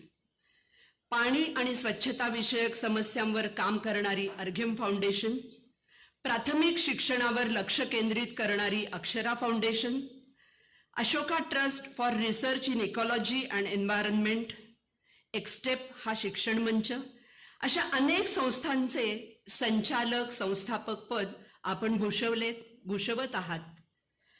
विविध क्षेत्रात काम करीत असताना आपली लेखनाची आवड आपण जोपासलीत. स्टील बॉर्न, अनकॉमन ग्राउंड ही पुस्तके, तसेच लहान मुलांसाठी बालकथा आपण लिहिल्यात. गेल्या वर्षी प्रसिद्ध झालेले समाज, सरकार आणि बाजार हे आपले पुस्तक म्हणजेच भारतीय तरुण पिढीचा सर्वांगीण विकास व्हावा, जबाबदाऱ्या आणि कर्तव्ये यांची जाणीव असणारा सशक्त समाज निर्माण व्हावा यासाठी मार्गदर्शक ठरेल असा माइलस्टोनच आहे. Union ministry of water resources, national core group on urban poverty, competition commission of India, controller and auditor general of India, public health foundation of India, wellbeing project, दक्षिण फाउंडेशन, सायन्स गॅलरी इत्यादी अनेक संस्थांच्या advisory बोर्डवर आपण नियुक्त सदस्य म्हणून कार्यरत आहात. आपल्या दानशूर व्यक्तिमत्वाची ख्याती जगभर सर्वश्रुत आहे. अनेक नागरी संस्थांना आपण देत असलेल्या भरघोस देणग्या आणि सामाजिक कार्याचा गौरव म्हणून आपल्याला विविध पुरस्कारही मिळाले आहेत. श्री नंदन निलेकणी यांच्या सोबतीने 2017 साली गिव्हिंग प्लेजवर सही करून आपल्या कमाईतील 50% संपत्ती गरजू लोकांना आणि परोपकारी कामांसाठी आपण देत आहात. अशा प्रकारच्या देणग्या देणाऱ्या मोजक्या निवडक भारतीय नागरिकांपैकी एक आपण आहात. आपण करीत असलेल्या उत्तुंग कार्याला केलेला मानाचा मुजरा म्हणजेच हा अभिमान पुरस्कार.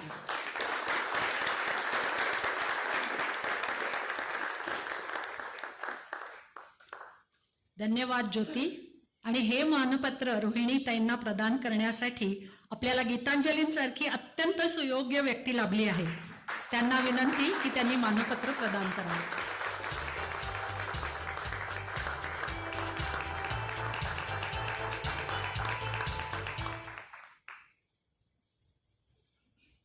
धन्यवाद गीतांजली. आज आपलेही मनोगत आम्ही जाणून घ्यायला खूप खूप उत्सुक आहोत. आपण आपले मनोगत व्यक्त करालच, पण त्याच्या आधी मी रेवती यांना विनंती करते की आपल्या सर्वांच्या वतीने त्यांनी गीतांजली यांना प्रेमाची भेटवस्तू द्यावी आणि त्याचबरोबर महाराष्ट्र मंडळाचे आजीव सभासदत्व प्रदान करावे.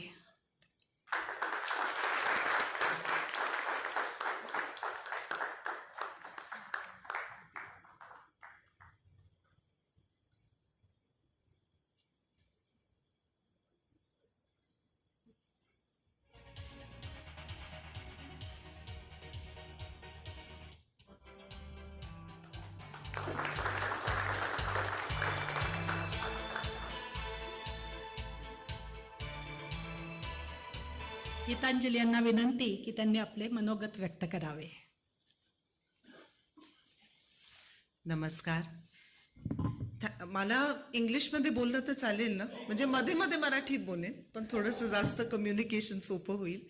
सगळ्यांना नमस्कार आणि specially thank you to Maharashtra Mandal for asking me to come here and have the honour and privilege of awarding such a magnanimous personality as Rohini Nilekani. A very big applause. Rohini, you must be used to applause. I want to start by saying that I know Rohini as a human being and as a person and as a friend. So my expression of Rohini is more from a very personal perspective, which is so important. कारण आपण किती मोठे झालो, किती श्रीमंत झालो, कितीही आपण सक्सेसफुल झालो, तरी आपण if you are a good human being, as I have realized after my husband passed away, that is all people will remember. माझा 2.5 वर्षाचा नातू आहे आणि त्याचा जेव्हा जन्म झाला, 2 महिने पण झाले नव्हते, मी रोहिणीला कुठेतरी जेवायला आम्ही सारखंच भेटत असतो, तर ती म्हणाली तुझी मुलगी परत केव्हा जाणार आहे? म्हटलं उद्या दुपारी जाणार आहे. ती म्हणाली ठीक आहे. आणि सकाळी पहाटे 8 वाजता ती पहाटे उठून तिने एक 15 पुस्तकं पॅक केली आणि ड्रायव्हर बरोबर माझ्या घरी 8 वाजता सकाळी पाठवली आणि म्हणाली मी जेची book fairy, I will be his book fairy. So that is Rohini's commitment to everything she does. Pratham Books is not just an expression or it's just not a task that she does for community service. I think people like Rohini live their magnanimity every moment of the day. They express their magnanimity, they live it, they disperse it with whomsoever they come into contact with. And that is very, very important. Because if you believe in something, you must live it. Otherwise, it is just another task. आणि माझा नातू जेव्हाही बँगलोरला येतो, हळूहळू तो तिला he is associating her with books and with a lot of happiness because he loves those books. My daughter reads them out every night. आणि ह्यावेळी आला आणि हळूहळू तो आता त्यांना ओळखायला लागलाय. तर परवा जेव्हा ती आली बघून म्हणतो रोहिणी निलेकणी, लिटरली 2.5 वर्षाचा पण नव्हता. सो यू कॅन इमॅजिन की काय तिचा इम्पॅक्ट एका लहानशा बाळावर पडलाय. And not just through giving him clothes and toys and hugging him and making laddu for him, but from the joy that she is able to impart, she's touched the life of a little 2.5-year-old. And that is very remarkable, Rohini. दुसरं मी माझे पर्सनलच experiences सांगते जास्त, कारण बाकीचं तो तुम्हाला पेपरमध्ये वाचता येईल, त्याचं अभिनंदन तुम्ही करालच. माझी मुलगी आली होती, विक्रमचं आत्ताच झालेलं, तर शी वॉज 6-7 months प्रेग्नंट. आपण 7व्या वर्षी डोहाळ जेवण करतो आणि का माझ्या मनात आलं, असं मला जरा डिप्रेशन सारखं होतं. तर रोहिणी मी म्हटलं मी काही करत नाही ग, मला ते आरती बिरतीचं कळणार नाही, राहू दे मी कॅन्सल करते. रोहिणी आणि तिची मुलगी जान्हवी पहाटे आले. त्यांना 1.5 तास लागतो वन वे घरी यायला, 2 तास. माझ्या त्यांना कुठेतरी जायचं होतं. तिने अख्खं आरतीचं सामान आणलं आणि मला एवढंच सिरियसली तिने विचारलं, मला हसू आलं. मग मला म्हणाली, अगं मी सगळं आणते, फुलं बिल, तू मला एक वाटी दूध देशील ना का ते पण आणून. आणि तिला इतकं टेन्शन आलं होतं की ती रात्रभर मला मेसेज करत होती. मी विसरले की ती येणार आहे, खरं सांगायचं माझं इतकं डोकं फिरलं होतं तेव्हा. पण तिला आठवण राहिली. तिने सारखं आणि मला फोन करून तिने म्हटलं रात्री, मला माहिती आहे तुझ्याकडे लोक आहेत, मी 1च सेकंड बोलणार आहे, त्याच्याहून जास्त मला नाही बोलायचं, मला दूध देशील ना वाटीभर, कारण बाकीचं सगळं मी आणतेय. And that was the generosity, that is also generosity. Generosity and magnanimity and bigness of the heart is not only about doing tasks and financing. It is, like I said, living magnanimity every moment of your life, expressing and giving in every relationship that you count. And that really is my definition of Rohini Nilekani. So, thank you Rohini for being, I don't want to speak too long. कारण अभिमान पुरस्कार त्यांना आपण दिलाय आणि त्यांचं आपण ऐकूया. त्यांच्यामध्ये काय आहे, काय गुण आहेत, कसे ते गुण झाले ते आपण ऐकूया. म्हणून मी फार वेळ बोलत नाही, पण मला एवढंच म्हणायचंय की रोहिणी, तुमच्यासारखे जगात खूप लोक आपल्याला पाहिजे, कारण मग माझ्यासारख्या लोकांना खूप आनंद होईल. Thank you. Thank you Rohini. And a very big thank you to Maharashtra Mandal for everything that Maharashtra Mandal means to my late husband Vikram Kirloskar and to me. Thank you so much. Thank you, Ajay.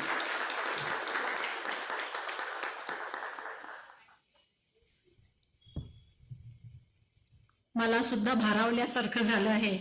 एका मैत्रिणीने आपल्या जिवलग मैत्रिणीची इतकी सुंदर ओळख करून द्यावी. पुष्कळदा आपण बाहेर कशी आहे व्यक्ती ते जाणून असतो, कारण मीडिया पेपरमध्ये वाचत असतो, पण घरामध्ये आपल्या मित्रमंडळींबरोबर, आपल्या नातेवाईकांबरोबर किती छान रिलेशन करू शकतो, ठेवू शकतो, याचं एक उत्तम उदाहरण म्हणजे रोहिणीताई, आणि ते आम्हाला गीतांजलींनी दाखवून दिलं.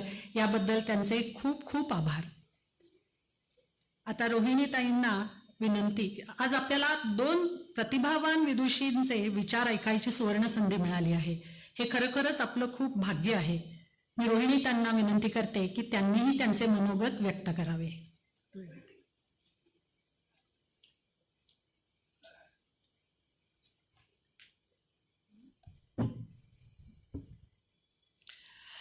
आपण बेंगळुरूमध्ये आहोत. ಎಲ್ಲರಿಗೂ ನಮಸ್ಕಾರ, सर्वांना नमस्कार. फर्स्ट ऑफ ऑल, हे पुरस्कार is all a bit overwhelming for me, खरं सांगायचं तर. बट मी खूप तुम्हा सर्वांची आभारी आहे. अगदी मनापासून मला आनंद वाटतोय, कारण महाराष्ट्र मंडळाकडून मला मिळालेला पुरस्कार म्हणजे करी माहेरची आठवण, असा खरोखर मला भास होत आहे. त्यामुळे तुम्हाला डबल धन्यवाद. आणि ॲक्च्युली परवाच आम्हाला पंढरपूरला जायचा योग आला. माझी मैत्रीण मीरा पण होती आणि कित्येक वर्ष माझी इच्छा होती. अगदी लहान असताना कधीतरी गेले होते असं काहीतरी, पण मला आठवत नाहीये. आणि हा विठ्ठलाकडे असा जो ओढ आहे तो आमच्या फॅमिलीमध्ये माझ्या आजीमुळे, त्या उमा सोमण म्हणजे माहेरची गोदावरी केतकर, आणि ती म्हणजे she was the world best story teller. नेहमी आम्हाला ज्ञानेश्वर, निवृत्ती सोपान, मुक्ताबाई, तुकाराम, नामदेव आणि चोखामेळा सगळ्यांबद्दल गोष्टी सांगायची, आणि त्या अजून माझ्या कानावर गुंजतायत. आणि त्यामुळे आळंदीला तर मी खूप जायची आहे आजीमुळे, पण पंढरपूरला जायचं खूपच मनामध्ये असल्यामुळे यावेळेस अगदी प्रसन्न दर्शन झालं. आणि म्हणजे खरंच मन गहिवरून आलं. आजीच्या नावाने थोडीशी देणगी देता आली, पण मुख्य म्हणजे दर्शन इतकं छान झालं, कारण लकीली तेव्हाच जेव्हा विठ्ठलाचे वगैरे कपडे बदलतात त्यामुळे ती ओरिजिनल मूर्ती बघता आली. त्यामुळे अतिशय मन प्रसन्न झालं आणि आजीची खूपच मला आठवण आली त्यावेळेला. माझी आई आज असती तर तिला कदाचित थोडंसं कौतुक वाटलं असतं. मराठी स्कॉलर, संस्कृत स्कॉलर, बघूया माझी कन्या मराठीमध्ये पब्लिकमध्ये कशी बोलतेय, कुठे वेर एव्हर यू आर आई, sorry if I make any mistakes, पण प्रयत्न करेंगे. तर नाही, मला एवढंच ऍक्च्युली माझ्या निमित्त मिळालं, त्यामुळे माझ्या आजीची 100 वर्षाची साडी नेसून आली ही नऊवारी. ऍक्च्युली हे नऊवारी लुगडं मलमल आणि जरी हँड वोवन 100 वर्ष टिकलेली साडी. आम्हाला कुठे येतोय नऊवारी साडी नेसण्याचा, अजिबातच येत नाही. त्यामुळे 6 वार साडी करून 3 वार अर्धा करून दोन्ही बहिणींना देऊन टाकले, 6 वार मी ठेवले. आणि त्यामुळे अगदी आजीची आठवण म्हणून, माझ्या आईची आई, तिची आठवण म्हणून अतिशय wonderful lady, very very very very soft in nature, extremely beautiful woman, and I'm very lucky to be wearing her sari today. So I use the Maharashtra Mandal Puraskar time to bring out all these athvani, the kudi from my mother, the garatla from my aji. So it was a fantastic nimitta to pull out all these things. But when I was in Pandharpur, I realized that the 12th century Bhakti movement, all in Maharashtra, very much centered around Pandharpur. Whether it was Tukaram later, Jnaneshwar in the 13th century, Namdev, and it was so important. Karan इतक्या simple अभंग म्हणा, त्यांची जे काय म्हणायचं, what you say for अभंग नाही तर दुसऱ्याला काय, कीर्तन, अभंग वगैरे, ते जे आपण वाचतो ते अजून किती म्हणजे अजामर म्हणतात तसे रेलिव्हंट आहेत. Simple thing this just like सौमी, no what was her name, जे गाणं ती म्हणाली, भजन जे म्हणाली की माणसांनी माणसाशी माणसांसारखं वागावं, हा सिम्पल मेसेज 12th सेंचुरी 1000 वर्षापासून आपल्या देशात चालू आहे.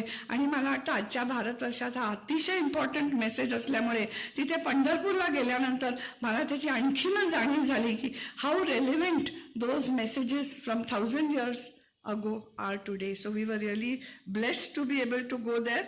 I think only thing I must say, तिथे चंद्रभागेत स्नान करायची अशी काही जी इच्छा असली असेल तरी फर्स्ट ऑफ ऑल तिथे पाणीच नव्हतं, कारण आम्ही मार्चमध्ये गेलो होतो आणि तिथे वरती डॅम असल्यामुळे भीमा नदीमध्ये आणि चंद्रभागेच्या तिथे पाणी कमीच असतं. आषाढी एकादशीच्या वेळेला ऑफकोर्स वारी निघते म्हणून ते सोडतात पाणी, पण तो विषय वेगळा. आम्ही फक्त असे पाय ॲटलिस्ट पाण्याला टेकूया म्हणून गेलो.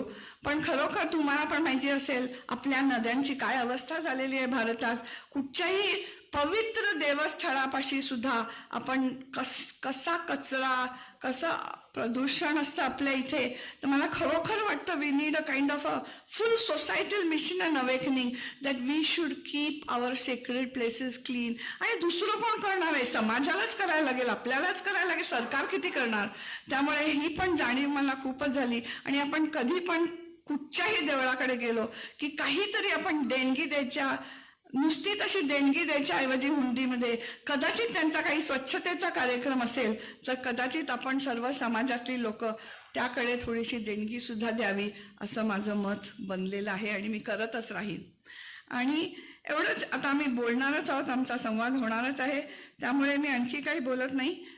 पण परत मी तुम्हा सर्वांचे अतिशय धन्यवाद देऊन खूपच आभारी आहे. हा मला खूपच स्पेशल असा अभिमान वाटतो, पुरस्कार वाटतोय, अभिमान पुरस्कार, ह्याच्याबद्दल मलाच अभिमान वाटतोय. आणि I really want to say खूपच मनापासनं thank you very much. Maharashtra Mandal plays a very important role in the community here. आणि नेहमीच तुमचे असे उत्तम कार्यक्रम आणि ते होत राहावेत अशी इच्छा करून मी भाषण सांगते. नमस्कार, धन्यवाद.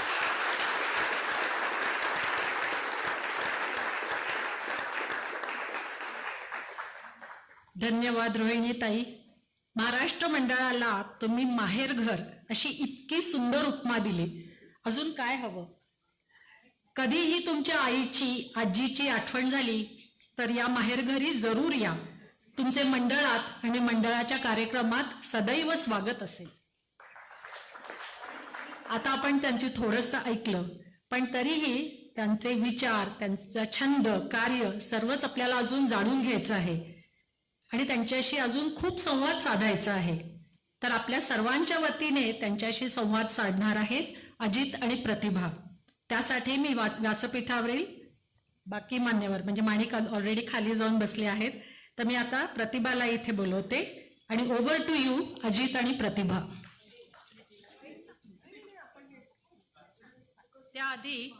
त्याआधी अलकाला काहीतरी थोडंसं सांगायचं आहे तर ते मी बोलवते. मला सांगायचं नाहीये. मंडळाने महाराष्ट्र मंडळाने कौतुक म्हणून मला एक धनादेश दिलाय, तर त्याला थोडासा छोटासा माझा धनादेश घालून मी मंडळाला देते. आणि मला खात्री आहे की मंडळाचे कार्यकारिणी या सगळ्या पैशांचा विनियोग योग्य तो करतील. धन्यवाद. खूप खूप धन्यवाद अलका. आम्ही नक्कीच याचा योग्य वापर करू.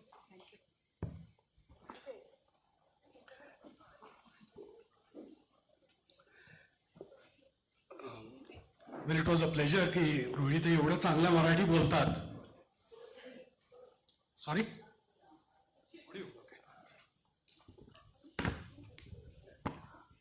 I wish Pratibha and me were so good in Marathi, and I have some non-Marathi friends sitting in the audience and they'll rag me at the end of the day. So, but just to make things comfortable, well, welcome. Thank you so much. Thank you so much, Ajit. It is such an honor. You know, we've been obviously reading about Rohini for many years, and the more I thought about what we can talk about, I realized that, you know, one morning is just not enough. So I said, let's see whatever little we can do, we'll cover today, but we'll keep pinging her for more and more time. Though it is all about Rohini today and not about Nandan, but I thought let me start with a small... Who's that? I didn't know Pratibha sounded like that. So. You know, there was a interview with Aditya Puri, the chairman of HDFC Bank, just a few days back, and he said there are the three things which will drive India to the next big level. We have one, oh sorry. Three things which will drive India to the next big level. The first being the digital initiative of a Prime Minister. Secondly, he said is Jio, because it's really giving access to a lot of people. And the third element which will really drive India the big way is Mr. Nandan Nilekani.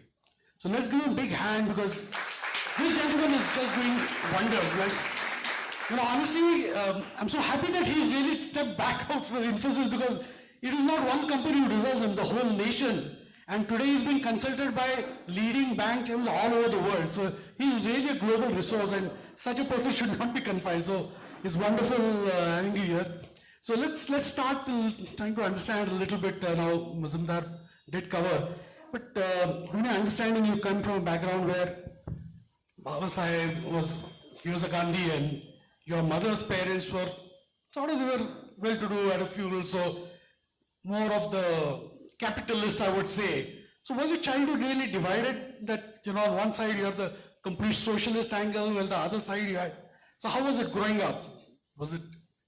So on my mother's side, my grandfather lived in Dahanu, big horticulturist, and in some sense a little bit of a feudal setup. We had the best childhood there, but I was always aware of it, because even there we had Varli tribals working on the farms, and I could see the difference between my carefree childhood and their life. So I was always conscious of that.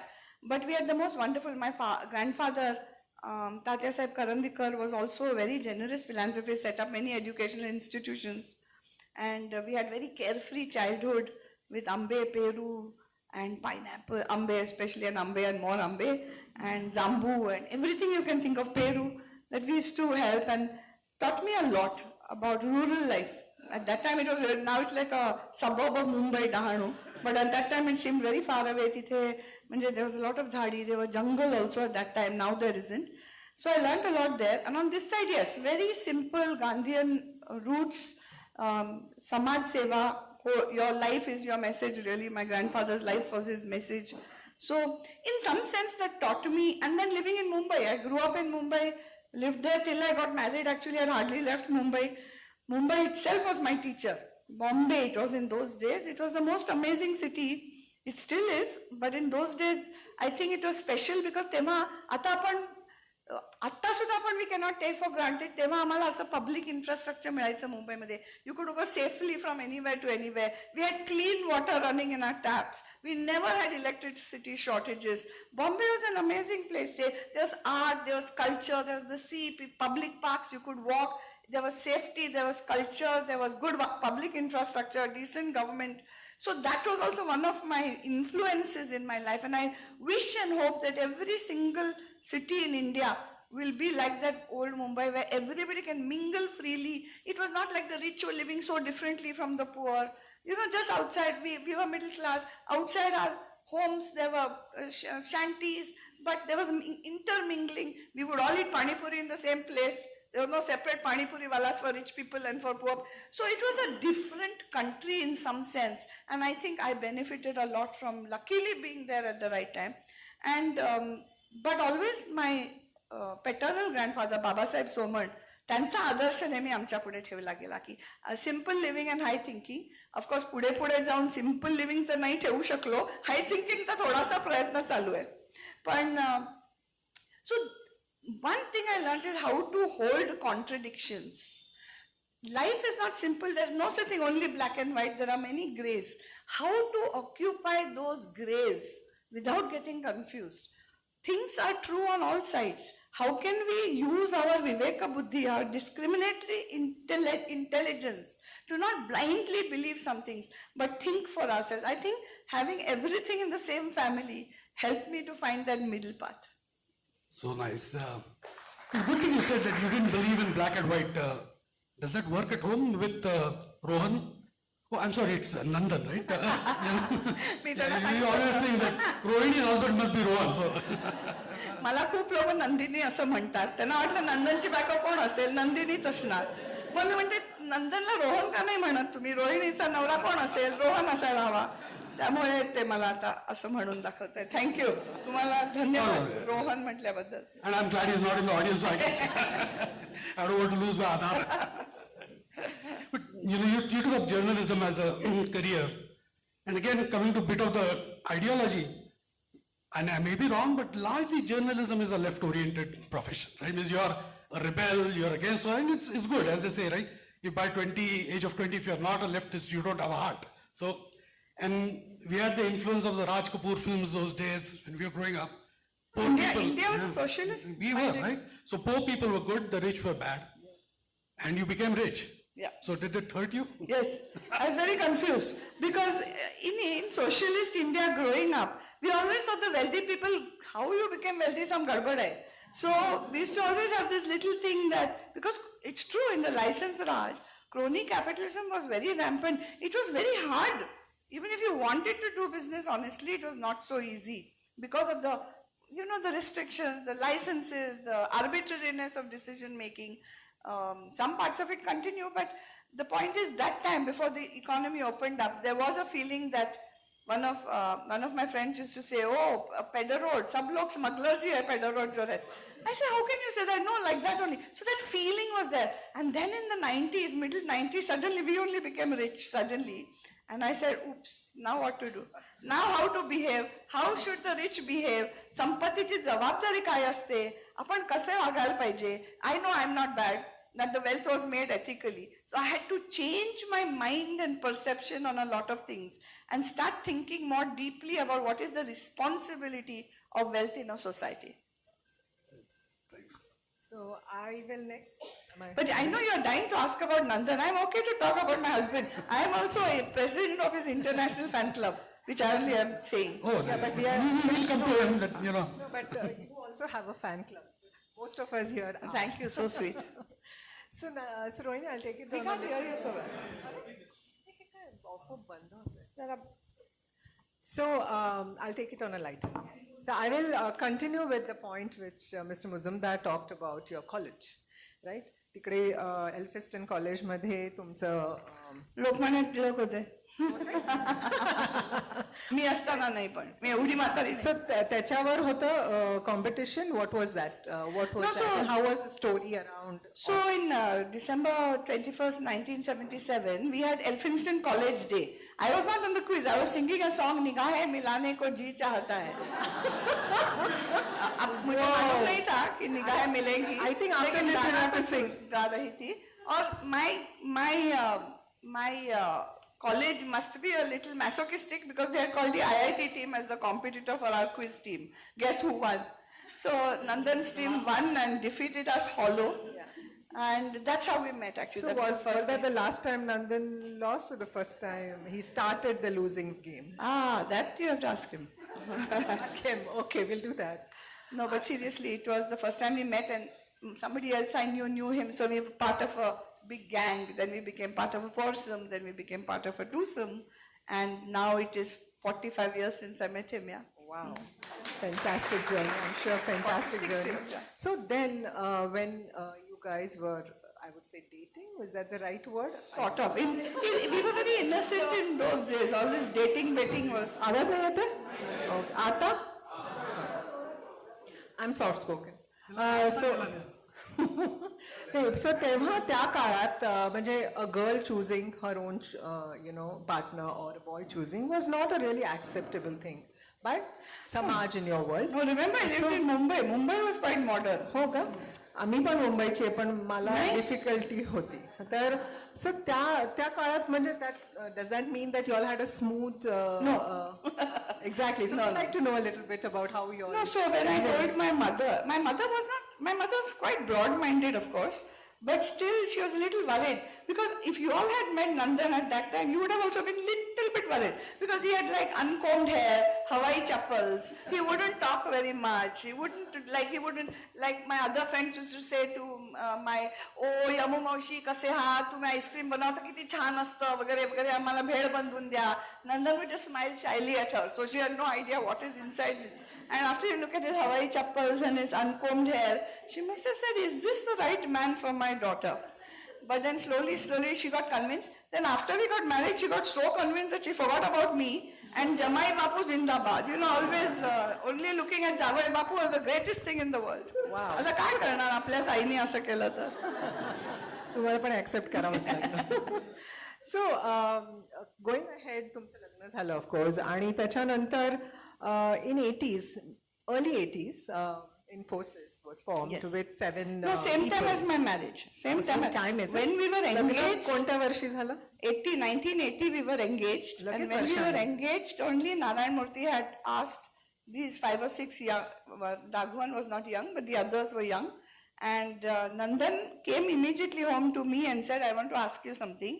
Mr. Murthy has said we should all start a company together, and that's risky because I have to leave my job. We don't know if in those days the startup culture of Koramangala was not there. So you can become unicorn in 15 minutes. Aisa kuch nahi tha. So do you want to do this? And we were so young and there was no it was easy to take that risk. I said, of course you must do it. Because you have to try everything at that young age. If not now, when? Yes. So then he joined that team. Yeah. And in 81, we got married also in Infosys ची स्थापना also झाली. So it त्याच started at वर्षात. the same time. Great. पण तेव्हा म्हणजे it was such a new field, so to say, right? Computers अजून मला वाटतं इंडियामध्ये इंट्रोड्यूस पण नव्हते झाले. I mean, Not first, much. yeah. आणि अजून मला वाटतं दूरदर्शन राजच होता तेव्हा. Yes, yes, Yeah? very much. So, I mean, going into a field like that, supporting your husband, to be husband then.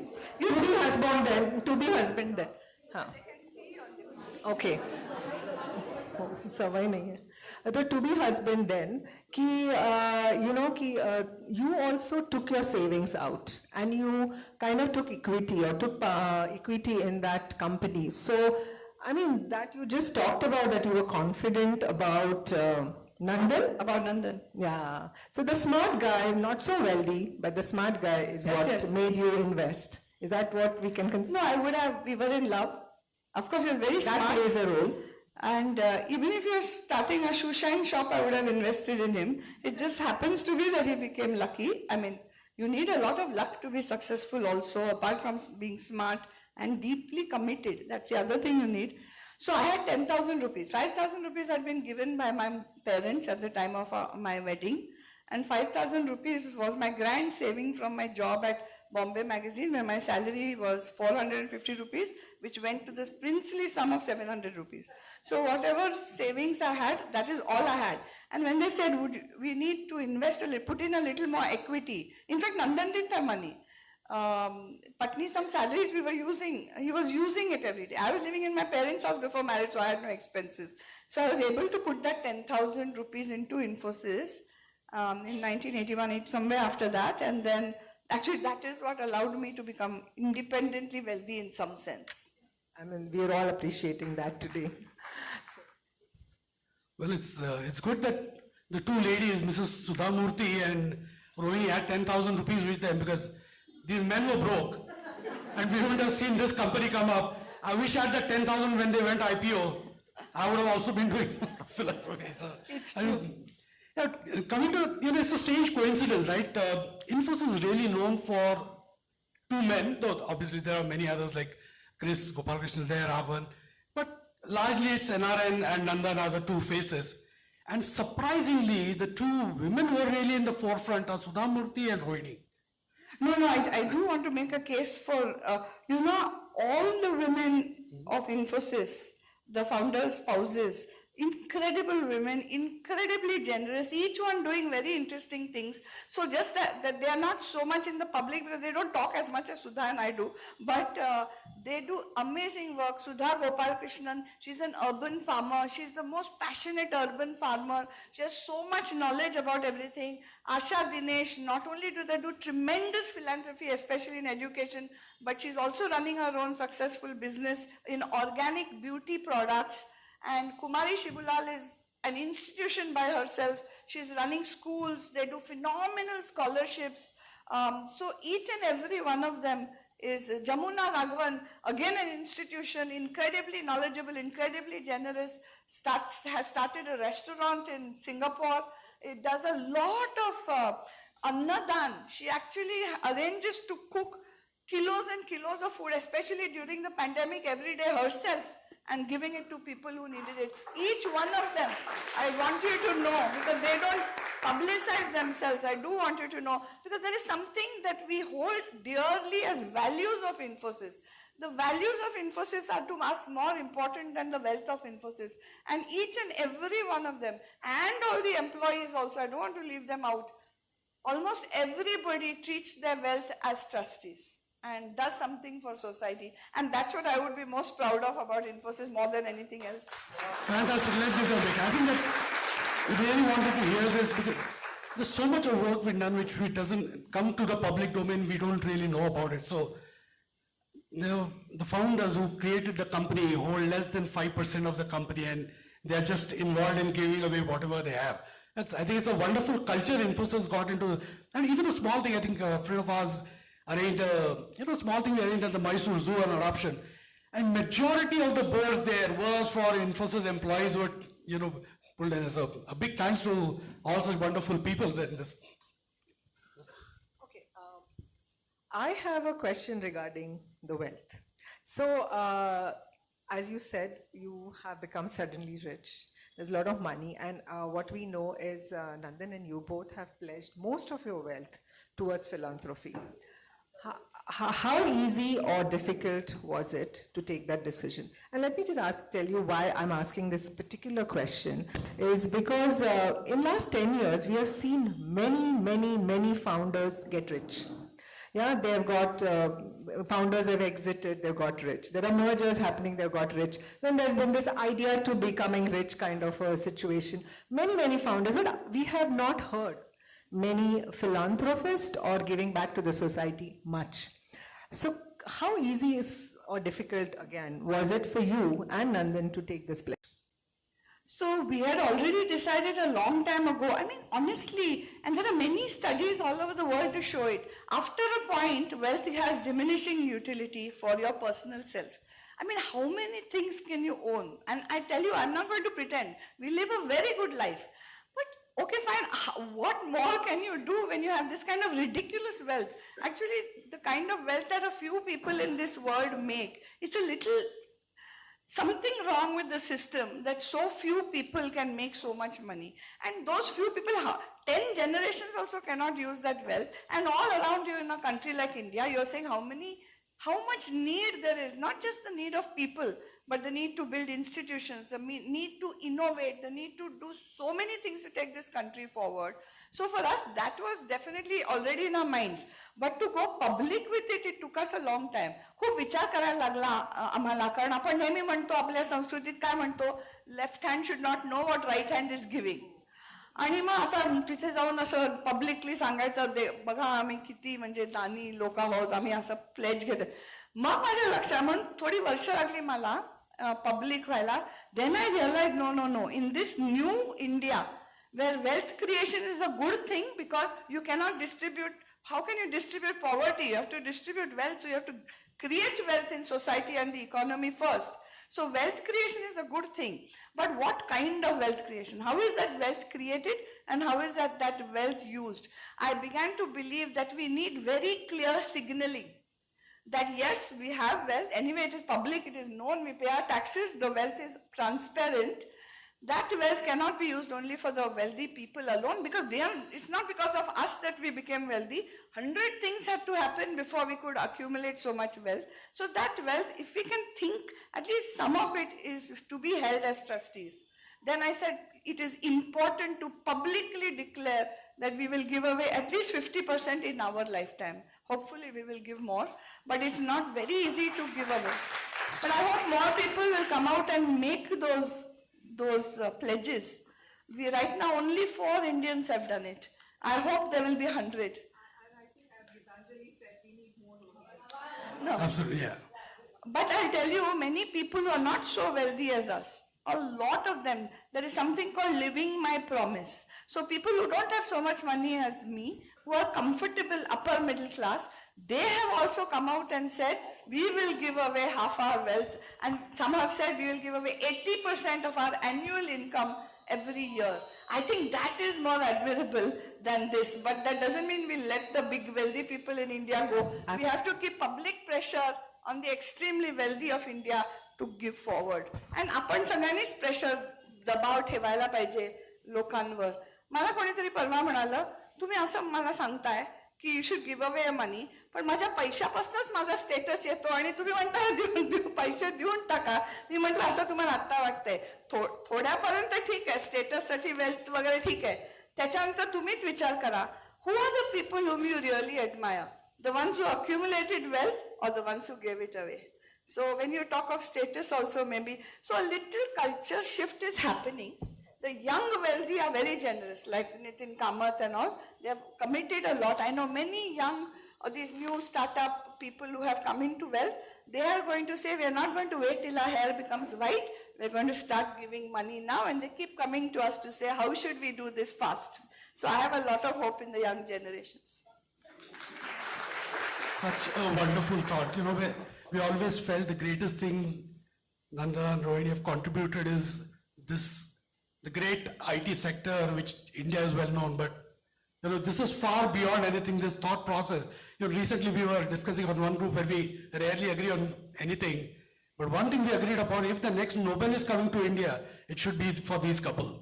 So I think we do hope it is our honor for you. So, No, I don't want to comment on that. let's move on to some of your other initiatives. I think, you know, Mr. Mazumdar did discuss about a lot of things, but you know, how passionate are you being about writing? And I think Pratham has been a wonderful success.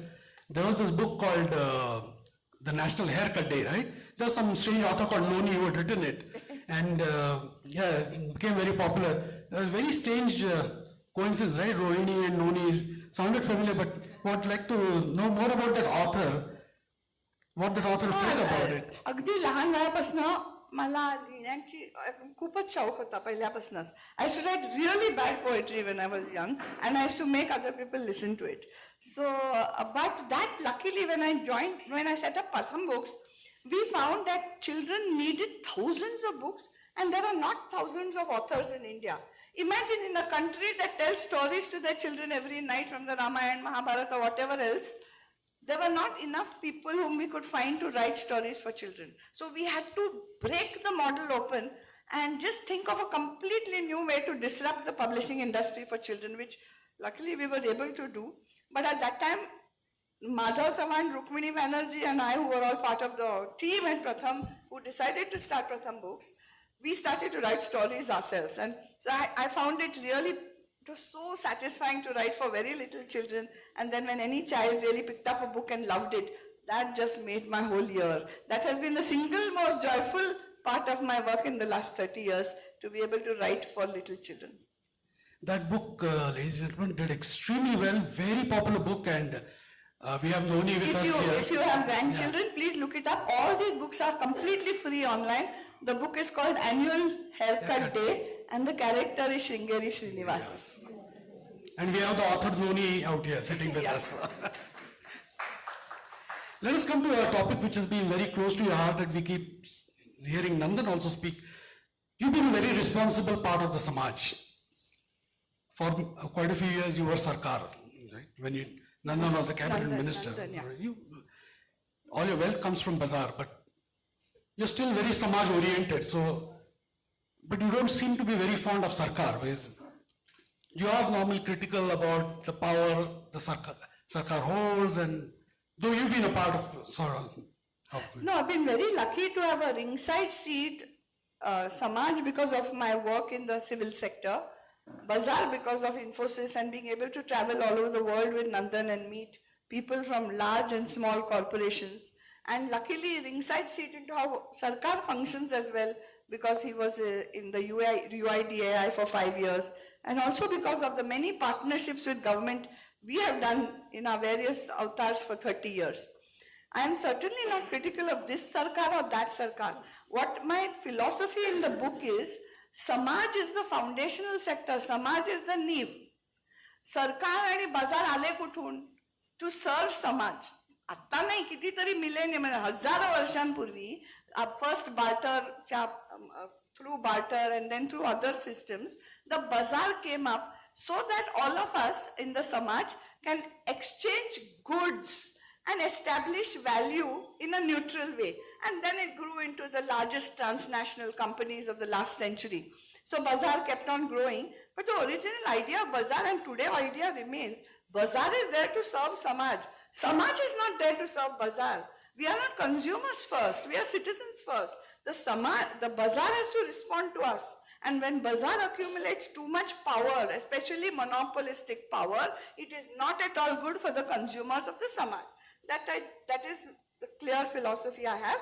And similarly, Sarkar kuthun आलं, Raje Maharaje आले कुठून? समाजातूनच तर आले ना? Then Samaj only allowed Maharajas to become so powerful that, there was all kinds of systems where किती शोषण व्हायचं समाजात, because we allowed the Rajas and Maharajas to become so powerful. Today we don't have Rajas and Maharajas, we have other kinds of authoritarian governments all over the world. So I'm not talking about this government or the previous government or the future government. I'm talking about the idea of government. Sarkar has been also made for Samaj. So Samaj has to be strong enough to hold the bazaar and the Sarkar accountable to the Samaj. Otherwise power will accumulate. Not because this person is the Prime Minister, that person is the Chief Minister, that person is the President. No. Power accumulates easily. That is a human failing. So Samaj has to be active to say, of course we need the bazaar, of course we need the Sarkar. Without that, Samaj will break up. But it is a continuum, Samaj, Sarkar, Bazaar. And Samaj's role is to be active and alert, so that Bazaar and Sarkar serve the Samaj and don't make Samaj serve the Bazaar and Sarkar. That is my simple philosophy. So whether I'm working in water, education, health, anything, that is the idea. How can we make Samaj, that is all of us, more active to solve our own problems, to understand how Bazaar and Sarkar are functioning and make sure they are actually working for the larger public interest of the Samaj. It is really as simple as that. Also, Mr. Muzumdar also said, I think it's a must read for everyone. I was very happy to read these books, and kudos to your colleague, I'm sorry, I forget his name, who had coined this term where you picked up Prem Kumar Verma. Prem, Long ago, yeah. It's a really wonderful book. Coming to Samaj, we all love Bangalore, right? It's in our heart. Everything the city has given us. One thing which we are also very critical is the infrastructure. And you've quoted some examples like, say, Chile, Santiago, so what do you think went wrong with Bangalore? Is there a fix to it, or way to just like accept that this is the New York of India and it's going to be this way? No, Bangalore became like a teenager running on high hormones. It doesn't know. It's suddenly growing. One legs are becoming longer. Just not knowing. Suddenly we're shooting up and becoming tall, unable to deal with that stage of growth. So I think they're in transition phase. Bombay went through that and now has somewhat stabilized, and in fact has really innovated. The satellite towns around Bangalore, Thane and all have become quite amazing. Bangalore will also become like that, but we are in transition. It will take a minimum of 10 years. Right now it looks like we are in the dressing room of a theatre production. Everybody's changing, putting on makeup, and we are waiting for everyone to come on stage and to see the finished production that is going to be Bengaluru Namma Uru. But we have to all contribute. We cannot sit back, no matter where you stay and where you live, you cannot sit back and expect Bangalore to improve without our civic participation. It is impossible. So luckily Bangalore people are very civic minded. I know hundreds of people who spend hundreds of hours a month helping the state and local government to improve the city. God bless them all, and we all should do what we can, even if we do only this much or if we can do more. Otherwise, this is our city. We have to take ownership of improving it. 10 years. Let's wait 10 years. Wow. And I think you prove that Samaj is so important. Absolutely critical. Yeah. And this is a question regarding, we just talked about the donation you have done to NIMHANS for mental health. So and you've also donated a lot of money to many other initiatives, many other organizations. So what is the criteria, or how do you look at an organization, an NGO, before you do the donation? So one thing, Amala, I believe in very strongly, that you have to begin with Vishwas. You have to begin with trust. If you begin with trust, you're likely to end up with more trust. If you begin with suspicion, you're likely to end up with low trust relationships. So we try to begin with trust. We do, obviously, some basic diligence, like they have to have high integrity, their finances have to be transparent, their leadership has to have high integrity, their ideas and commitment have to be good, whichever sector I support. So these are the three things we look for: good people, good ideas, good institution and leadership, and absolute deep passion and commitment to whatever sector they are working in. Luckily, India we have so many good civil society organizations. Nowadays, there is a little diminished trust because political ideologies are shifting. But I'll tell you, neither the Sarkar nor the Bazaar can do their work without cooperating with civil society institutions. We need to encourage them as much as we can. Many of you are part of it. The work that Alkata is doing, what is that? That is Samaj civil society work. When she goes to Dandeli, what is she doing? She is doing civic activism. We need people like that because Sarkar cannot reach below a certain point. It just simply cannot. It is not structured to reach the bottom. What we call the first mile.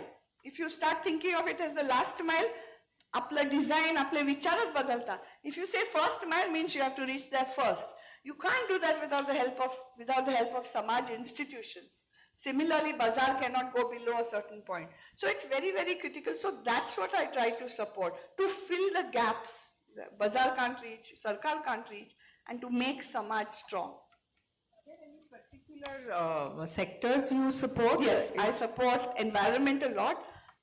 We support organizations all over the country, some that are doing purely academic work, some that are doing a tremendous amount of field work to prevent human-animal conflict, to help animals, to work with forest departments all over the country, to prevent poaching, to help our forest workers who work day and night to keep our reserved areas safe.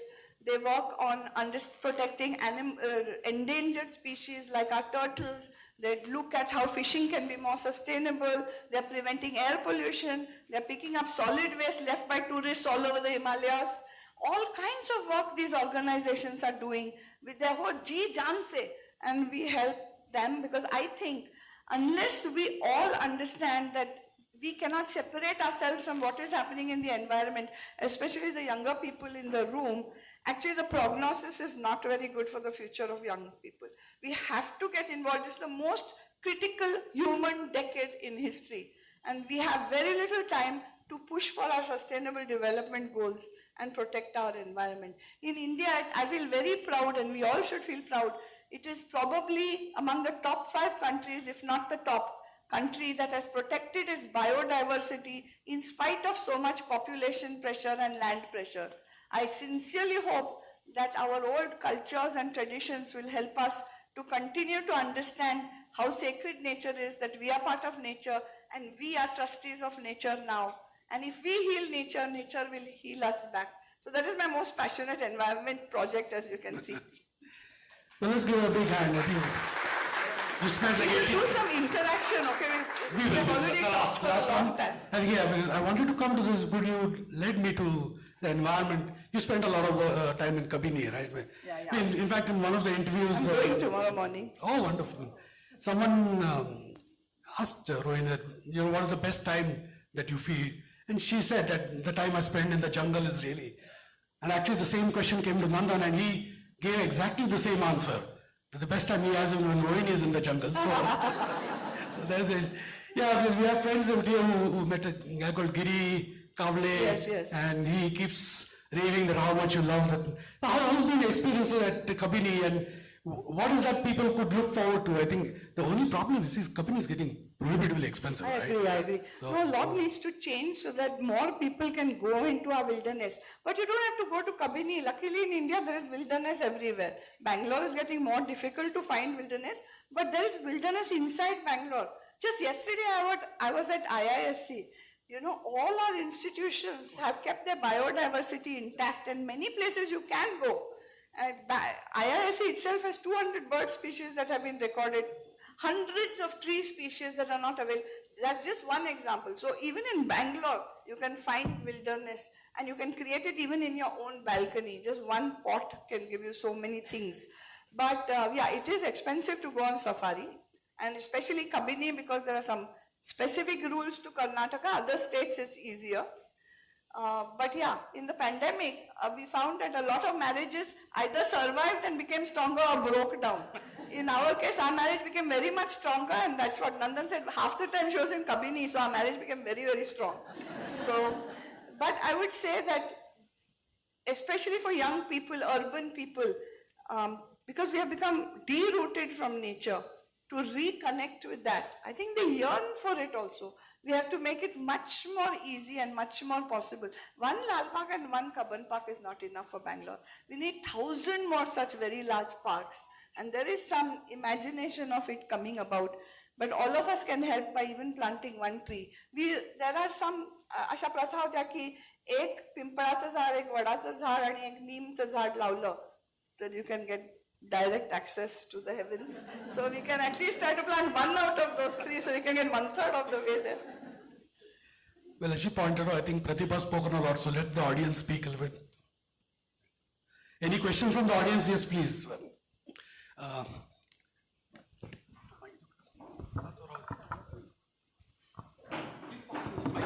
Amatu, handle karto mic.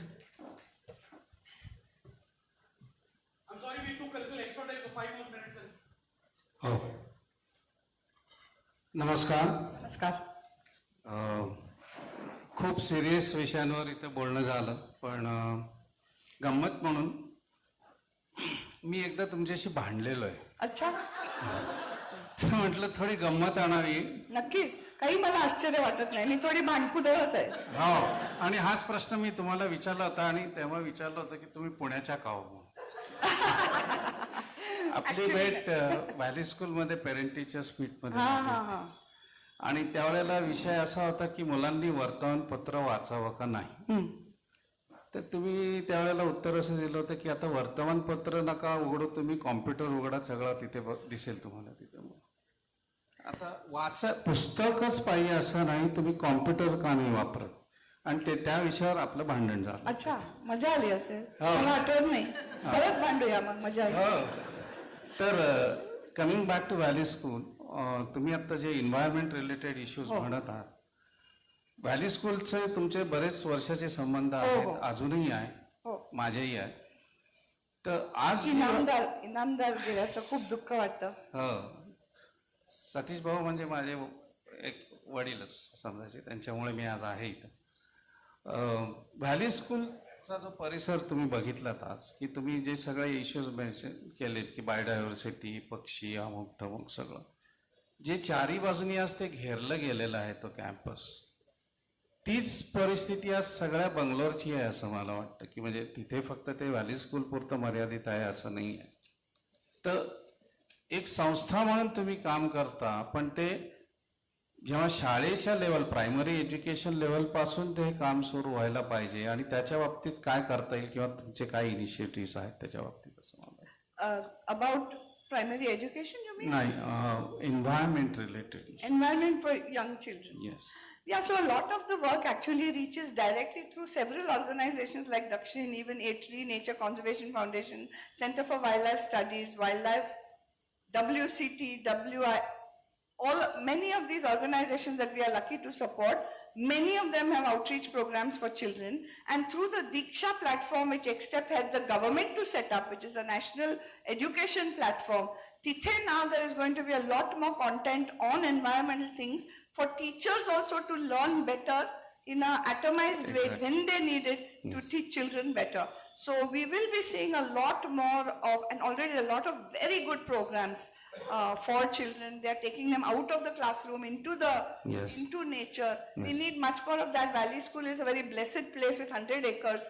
Municipal schools, government schools, they don't have those luxuries. But somehow there is a lot more happening to take children out into the wild and give them much, much better content to understand our interdependence on the environment. So, and we have to start early, the earlier the better. माझा नातू तनु 6 वर्षाचा आहे. तो मागच्या वर्षी आहे, त्याच्या आईला म्हणाला आय वॉन्ट टू, मला इन्नी म्हणतो. He said, I want to know more than inni about animals. And I'll tell you now, he's my guru. He knows much more about animals than I do. So I think this generation, this young generation, somehow several of them have instinctively understood the need to reconnect to the environment. So fingers crossed, in these 30 years, it will be these young people who will change the model of development, and maybe there may be a much more mindful, less mindlessly consumptive generation emerging. At least we can all help in any way to make that happen. I agree. My question is, coming from situations like valley schools or big institutions and so on and so forth, but when it comes to government schools, they absolutely have no idea whatsoever की काय आहे, पर्यावरण काय आहे, काय माहितीच नाही. त्या लेवल पर्यंत तुम्ही केव्हापासून, तेव्हाच तो बेस ब्रॉड होईल असं मला वाटतं. एका व्हॅली स्कूल पर्यंत लिमिटेड राहून ते चालणार नाही. अजिबातच नाही. आणि तोच आमचा प्रयत्न आहे. प्रथम जी संस्था आहे ती सुद्धा, it reaches thousands of schools in the country. Government itself has realized this, but you are right. The poor people of this country, the poor children of this country are actually the most dependent on natural resources. And it is in their interest more than the interest of the elite. आपल्याला pandemic मध्ये मस्त वाटलं, वा किती छान वातावरण आहे वगैरे, पक्षी बघा दिसतायत, आवाज नाहीये, air has become cleaner. That's all fine. But it's actually the poor who need better environment than even all of us. So whatever we can do it's a very important point you are making. How do we enable? लोक म्हणतात, म्हणजे especially western donors वगैरे म्हणतात, don't give a man a fish, teach a man how to fish. All that is fine. पण आज काय होत चाललंय, the fisher, they know how to fish. We should not assume that our people don't know how to fish. They are very smart, they know how to fish. They don't have access to the lake. That is what we have to ensure. How can we ensure that especially the poor whose lives are dependent on environmental resources, clean water, clean air, access to natural resources, access to the forest, how do we enable them? because they are the ones that will regenerate the environment in a sustainable manner, so that even all of us sitting with our iPads and our phones, because all that depends on, all our economic resources come from the ecological resources. So we also depend on the poor getting better access. These connections, these big dots, we have to join to make the bigger picture, I think. Very true. Can we take a last question? Sorry. Maybe last two, Rekha. Hello. Namaste, मी निर्मला प्रभू म्हणून. I am a veteran academician. I have been a teacher for many years. And now I am on a mission. कारण पॅन्डेमिकच्या वेळेला काय झालं होतं की मुलं they got weaned away from the books and they were hooked on to the screen. आणि त्यावेळेला मी इथे नव्हते. I was not in India. I was abroad. And मला असं वाटलं की I should write a book. आणि त्यावेळेला मी एक बुक लिहिलं. And I had parents contacting me and asking me ki tumhi, can you do something for the children in reading? And I published a program in which I made the children do find the budding novelist in you.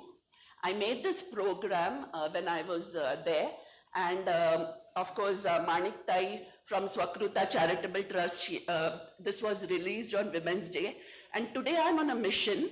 In fact, my workshops are starting tomorrow.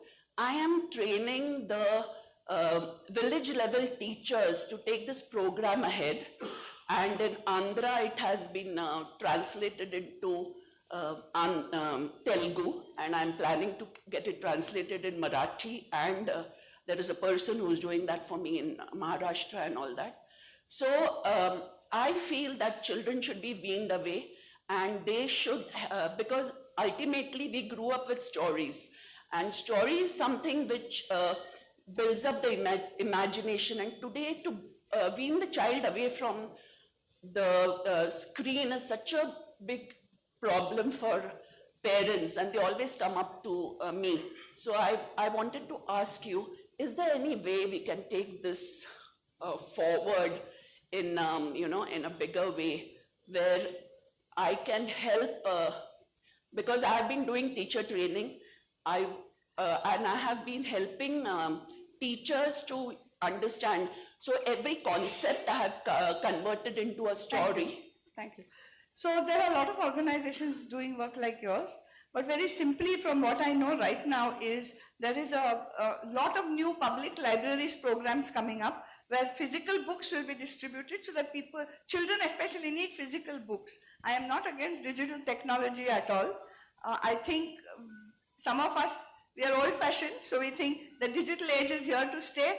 There are going to be digital citizens, there are already digital natives, and we must use technology also for good. Whether you get a story preferably in physical form, but you also need a story even if it comes in digital form. But for you, for your project, on storyweaver.org.in, any of your budding novelists who write a story, they can put it up themselves completely for free on that website, and that website has tens of millions of readers, so you never know whether those books will become popular. So please use storyweaver.org.in.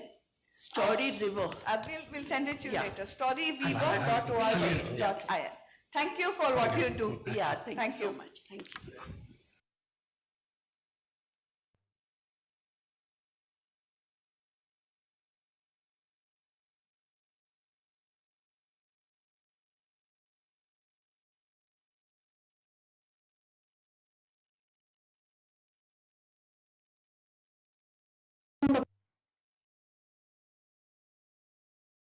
सगळं उपलब्धता आहे किंवा त्यांचं शिक्षण पण जास्त आहे, earning capacity पण जास्त आहे, हे सगळं असताना सुद्धा मानसिक आरोग्यावर इतकं लक्ष द्यावं लागतंय किंवा ते सफर करतात, याची 2-3 मुख्य कारणे समाजातून अशी पॉइंट आउट करता येतील का? So very broadly, it's not my opinion. This is what we found out in our research. There is definitely a breakdown of community. And that's very sorry, मला हे मराठीमध्ये सांगताना कधी जर का चुका झाल्या तर मग I won't be able to make my point. One is breakdown of community. How can we restore community? I think it's very important in society. The second thing is the effect of social media has been devastating for young people. Lot of good has happened, a lot of bad has happened. So for us to be able to keep communication lines open with young people is 100% the most critical thing that we can do with. And the only way the communication line will be open is if we are not judgmental. If we keep our opinions and our judgments and then we talk to them, they will not talk to us, no question about it. If we have to keep those lines open, first we have to work on ourselves as older people. So communication, I think community, social media, how to use, they get very confused. And I think unnecessary pressure young people are putting on themselves. Unnecessary, even parents are not putting as much pressure as young people are putting on themselves. These are the three things we are reading about through the research that is happening. And again, I feel Samaj has to learn to respond. आपण एका transition period मध्ये आहोत. आत्ताच the digital age सुरू झालाय. 15 वर्ष is nothing in human history, नाही का? So I think we are in a space where we will learn how to behave in the digital sphere. New social norms, पद्धती अशा येतील, कल्चर नवीन culture येईल. I have been saying that we have reached peak polarization. म्हणजे people are fed up of all the hate and viciousness and insults and anonymous rubbish that is going on social media. I believe we have reached the peak of it, and from there it will come down. But it is up to us all not to participate in that. All of it is creating all these emotional and mental health stresses that we are seeing emerging in new forms. It is up to each one of us to restrain ourselves digitally, to make that a safer space. मनुष्यानी मनुष्यांशी मनुष्यांसारखं digital age मध्ये सुद्धा वागायला हवं. त्याच्यानंतर What a wonderful talk. You know, same thing was quoted 2 days back by, we had the Chief Justice of Karnataka come here. He quoted the same thing. And it was a big revelation this week for me personally. I feel whoever was here that day for the Chief Justice program, one of the things he mentioned is that all day long he's listening to the lawyers argue in court. And when he goes back home, he listens to his wife. So, you know, it was a good thing that we don't have anything to feel bad about. I think even the Chief Justice faces. And today I was expecting... I have to protest on behalf of all women and all wives. And today, I thought we invited the grandmother of a 6-year-old, and when she went on the dais and, I could see that the child in her come out with the sari of a grandmother and the way, so it was so wonderful to see that child alive in you. Thank you so much for being here. It was such an honor for us. Whenever we will do that, Sangeeta, just give me a minute, let me complete that. I would be the first ones to stand up for her. In my childhood, I used to read a poem which I liked greatly. I think a lot of us must have read it, called Abu Ben Adam. It's about a tribesman who's, and so whenever I think about her, that poem comes into my mind so much that, in just that he sees the angel and asks the angel, what are you writing? The angel says, I'm writing names of people who love the Lord. And he asks, is my name there? He says, sorry, it's not. And a few days later, the angel comes and he's again got a book of gold. And he's got a list of the people God loves the most, and Abu Ben's name is leading the list. So it's wonderful. एक मराठीतली कविता आहे विंदा करंदीकरांची, देणाऱ्याने देत असावं, I think घेणाऱ्याने घेत असावं, घेता घेता घेणाऱ्याने देणाऱ्याचे हात घ्यावे. The translations that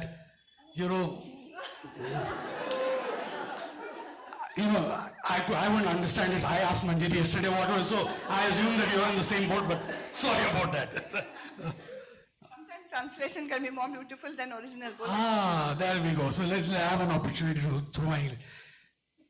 The way she's been giving, I think one of the big reasons why I wanted Rohini here is for us to learn that art from her.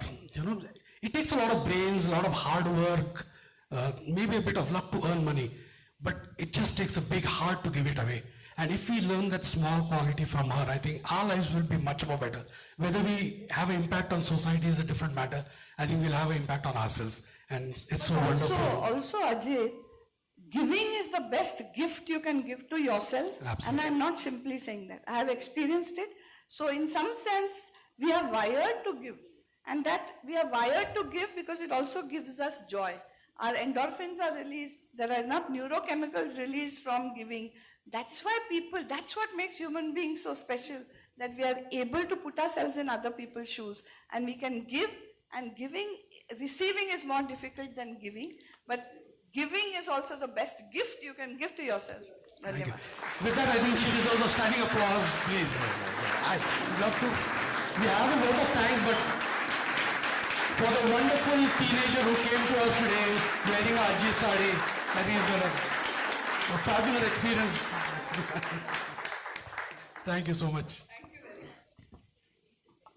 मला फक्त एकच म्हणावं वाटतंय, या गप्पांमधून एक लक्षात आलं, लहानपणीचे उत्तम संस्कार, प्रखर बुद्धिमत्ता, अतिशय संवेदनशील आणि पॅशनेट मन आणि पॉझिटिव्ह ॲटिट्यूड हे सगळं एकत्र आलं कीच रोहिणी सारखी व्यक्ती तयार होते. मनापासून धन्यवाद. आता आभार प्रदर्शनाची वेळ आली आहे. माणिकताईंना मी विनंती करते की त्यांनी आभार प्रदर्शन करावे.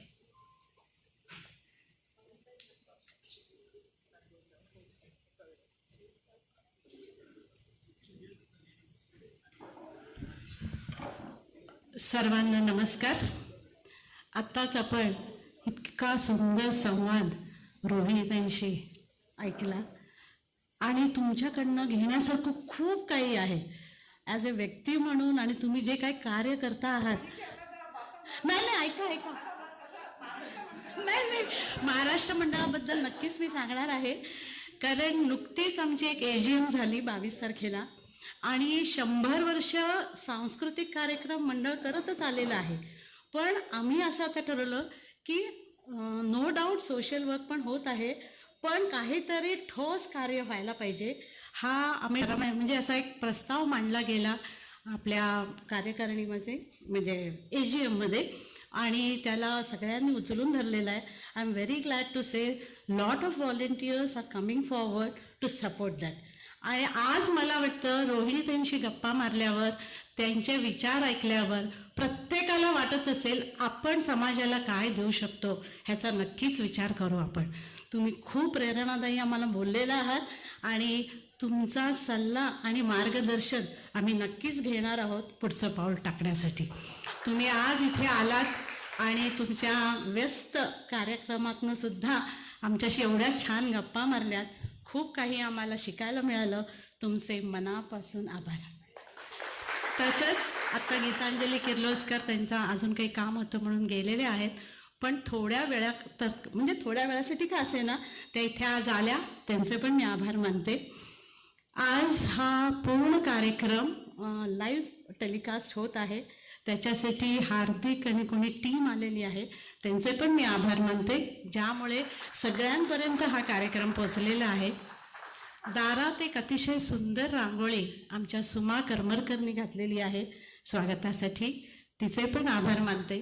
आणि हा कार्यक्रम अत्यंत व्यवस्थित पार पडण्यासाठी पूर्ण कमिटीने छान काम केलेलं आहे, त्यांचे पण मनापासून आभार. सर्वात महत्त्वाचे, आज तुम्ही सर्वजण इथे उपस्थित राहिलात आणि ह्या आनंद सोहळ्यात भाग घेतलात, त्यासाठी तुमच्या सर्वांचे मनपूर्वक धन्यवाद.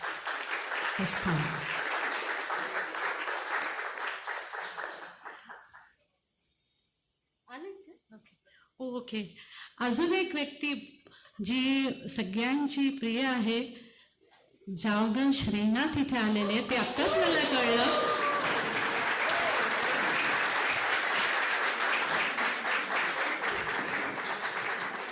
तुम्ही तुमच्या कामातनं वेळ काढून इथे आज मुद्दाम हजर झालेले आहात. खूप खूप खूप धन्यवाद. Thank you so much.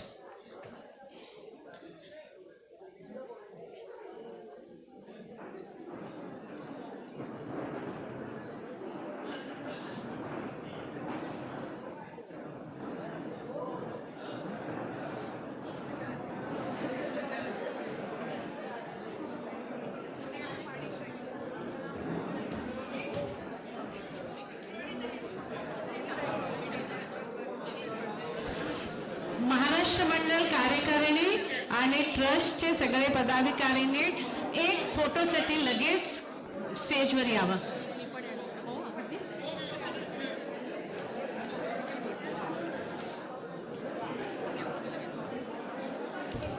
एक प्रदर्शन राहिलेलं आहे, माझ्या हातून चुकून झालेलं आहे. आज अलकाला आपण योगदान पुरस्कार दिला आणि अलका इथे हजर झाली. श्रीयुत बोकील आणि अलका बोकील दोघे इथे आले. नुसतंच ते आले नाहीत, आम्ही योगदान दिला, पण तिला दिलेला धनादेश सुद्धा तिने परत मंडळालाच परत केलाय, वर थोडी भर घालून. तर तिचे पुनश्च खूप खूप खूप आभार. धन्यवाद.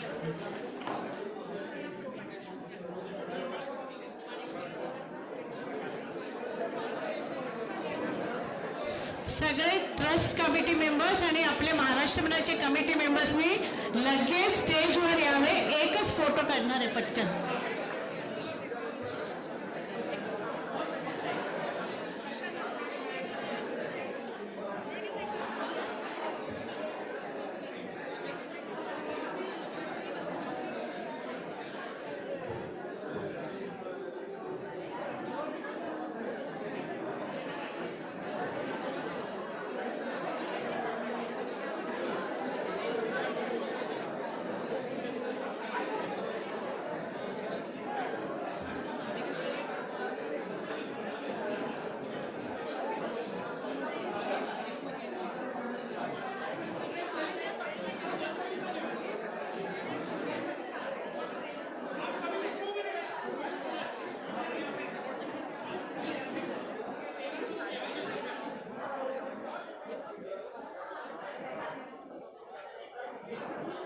Good day.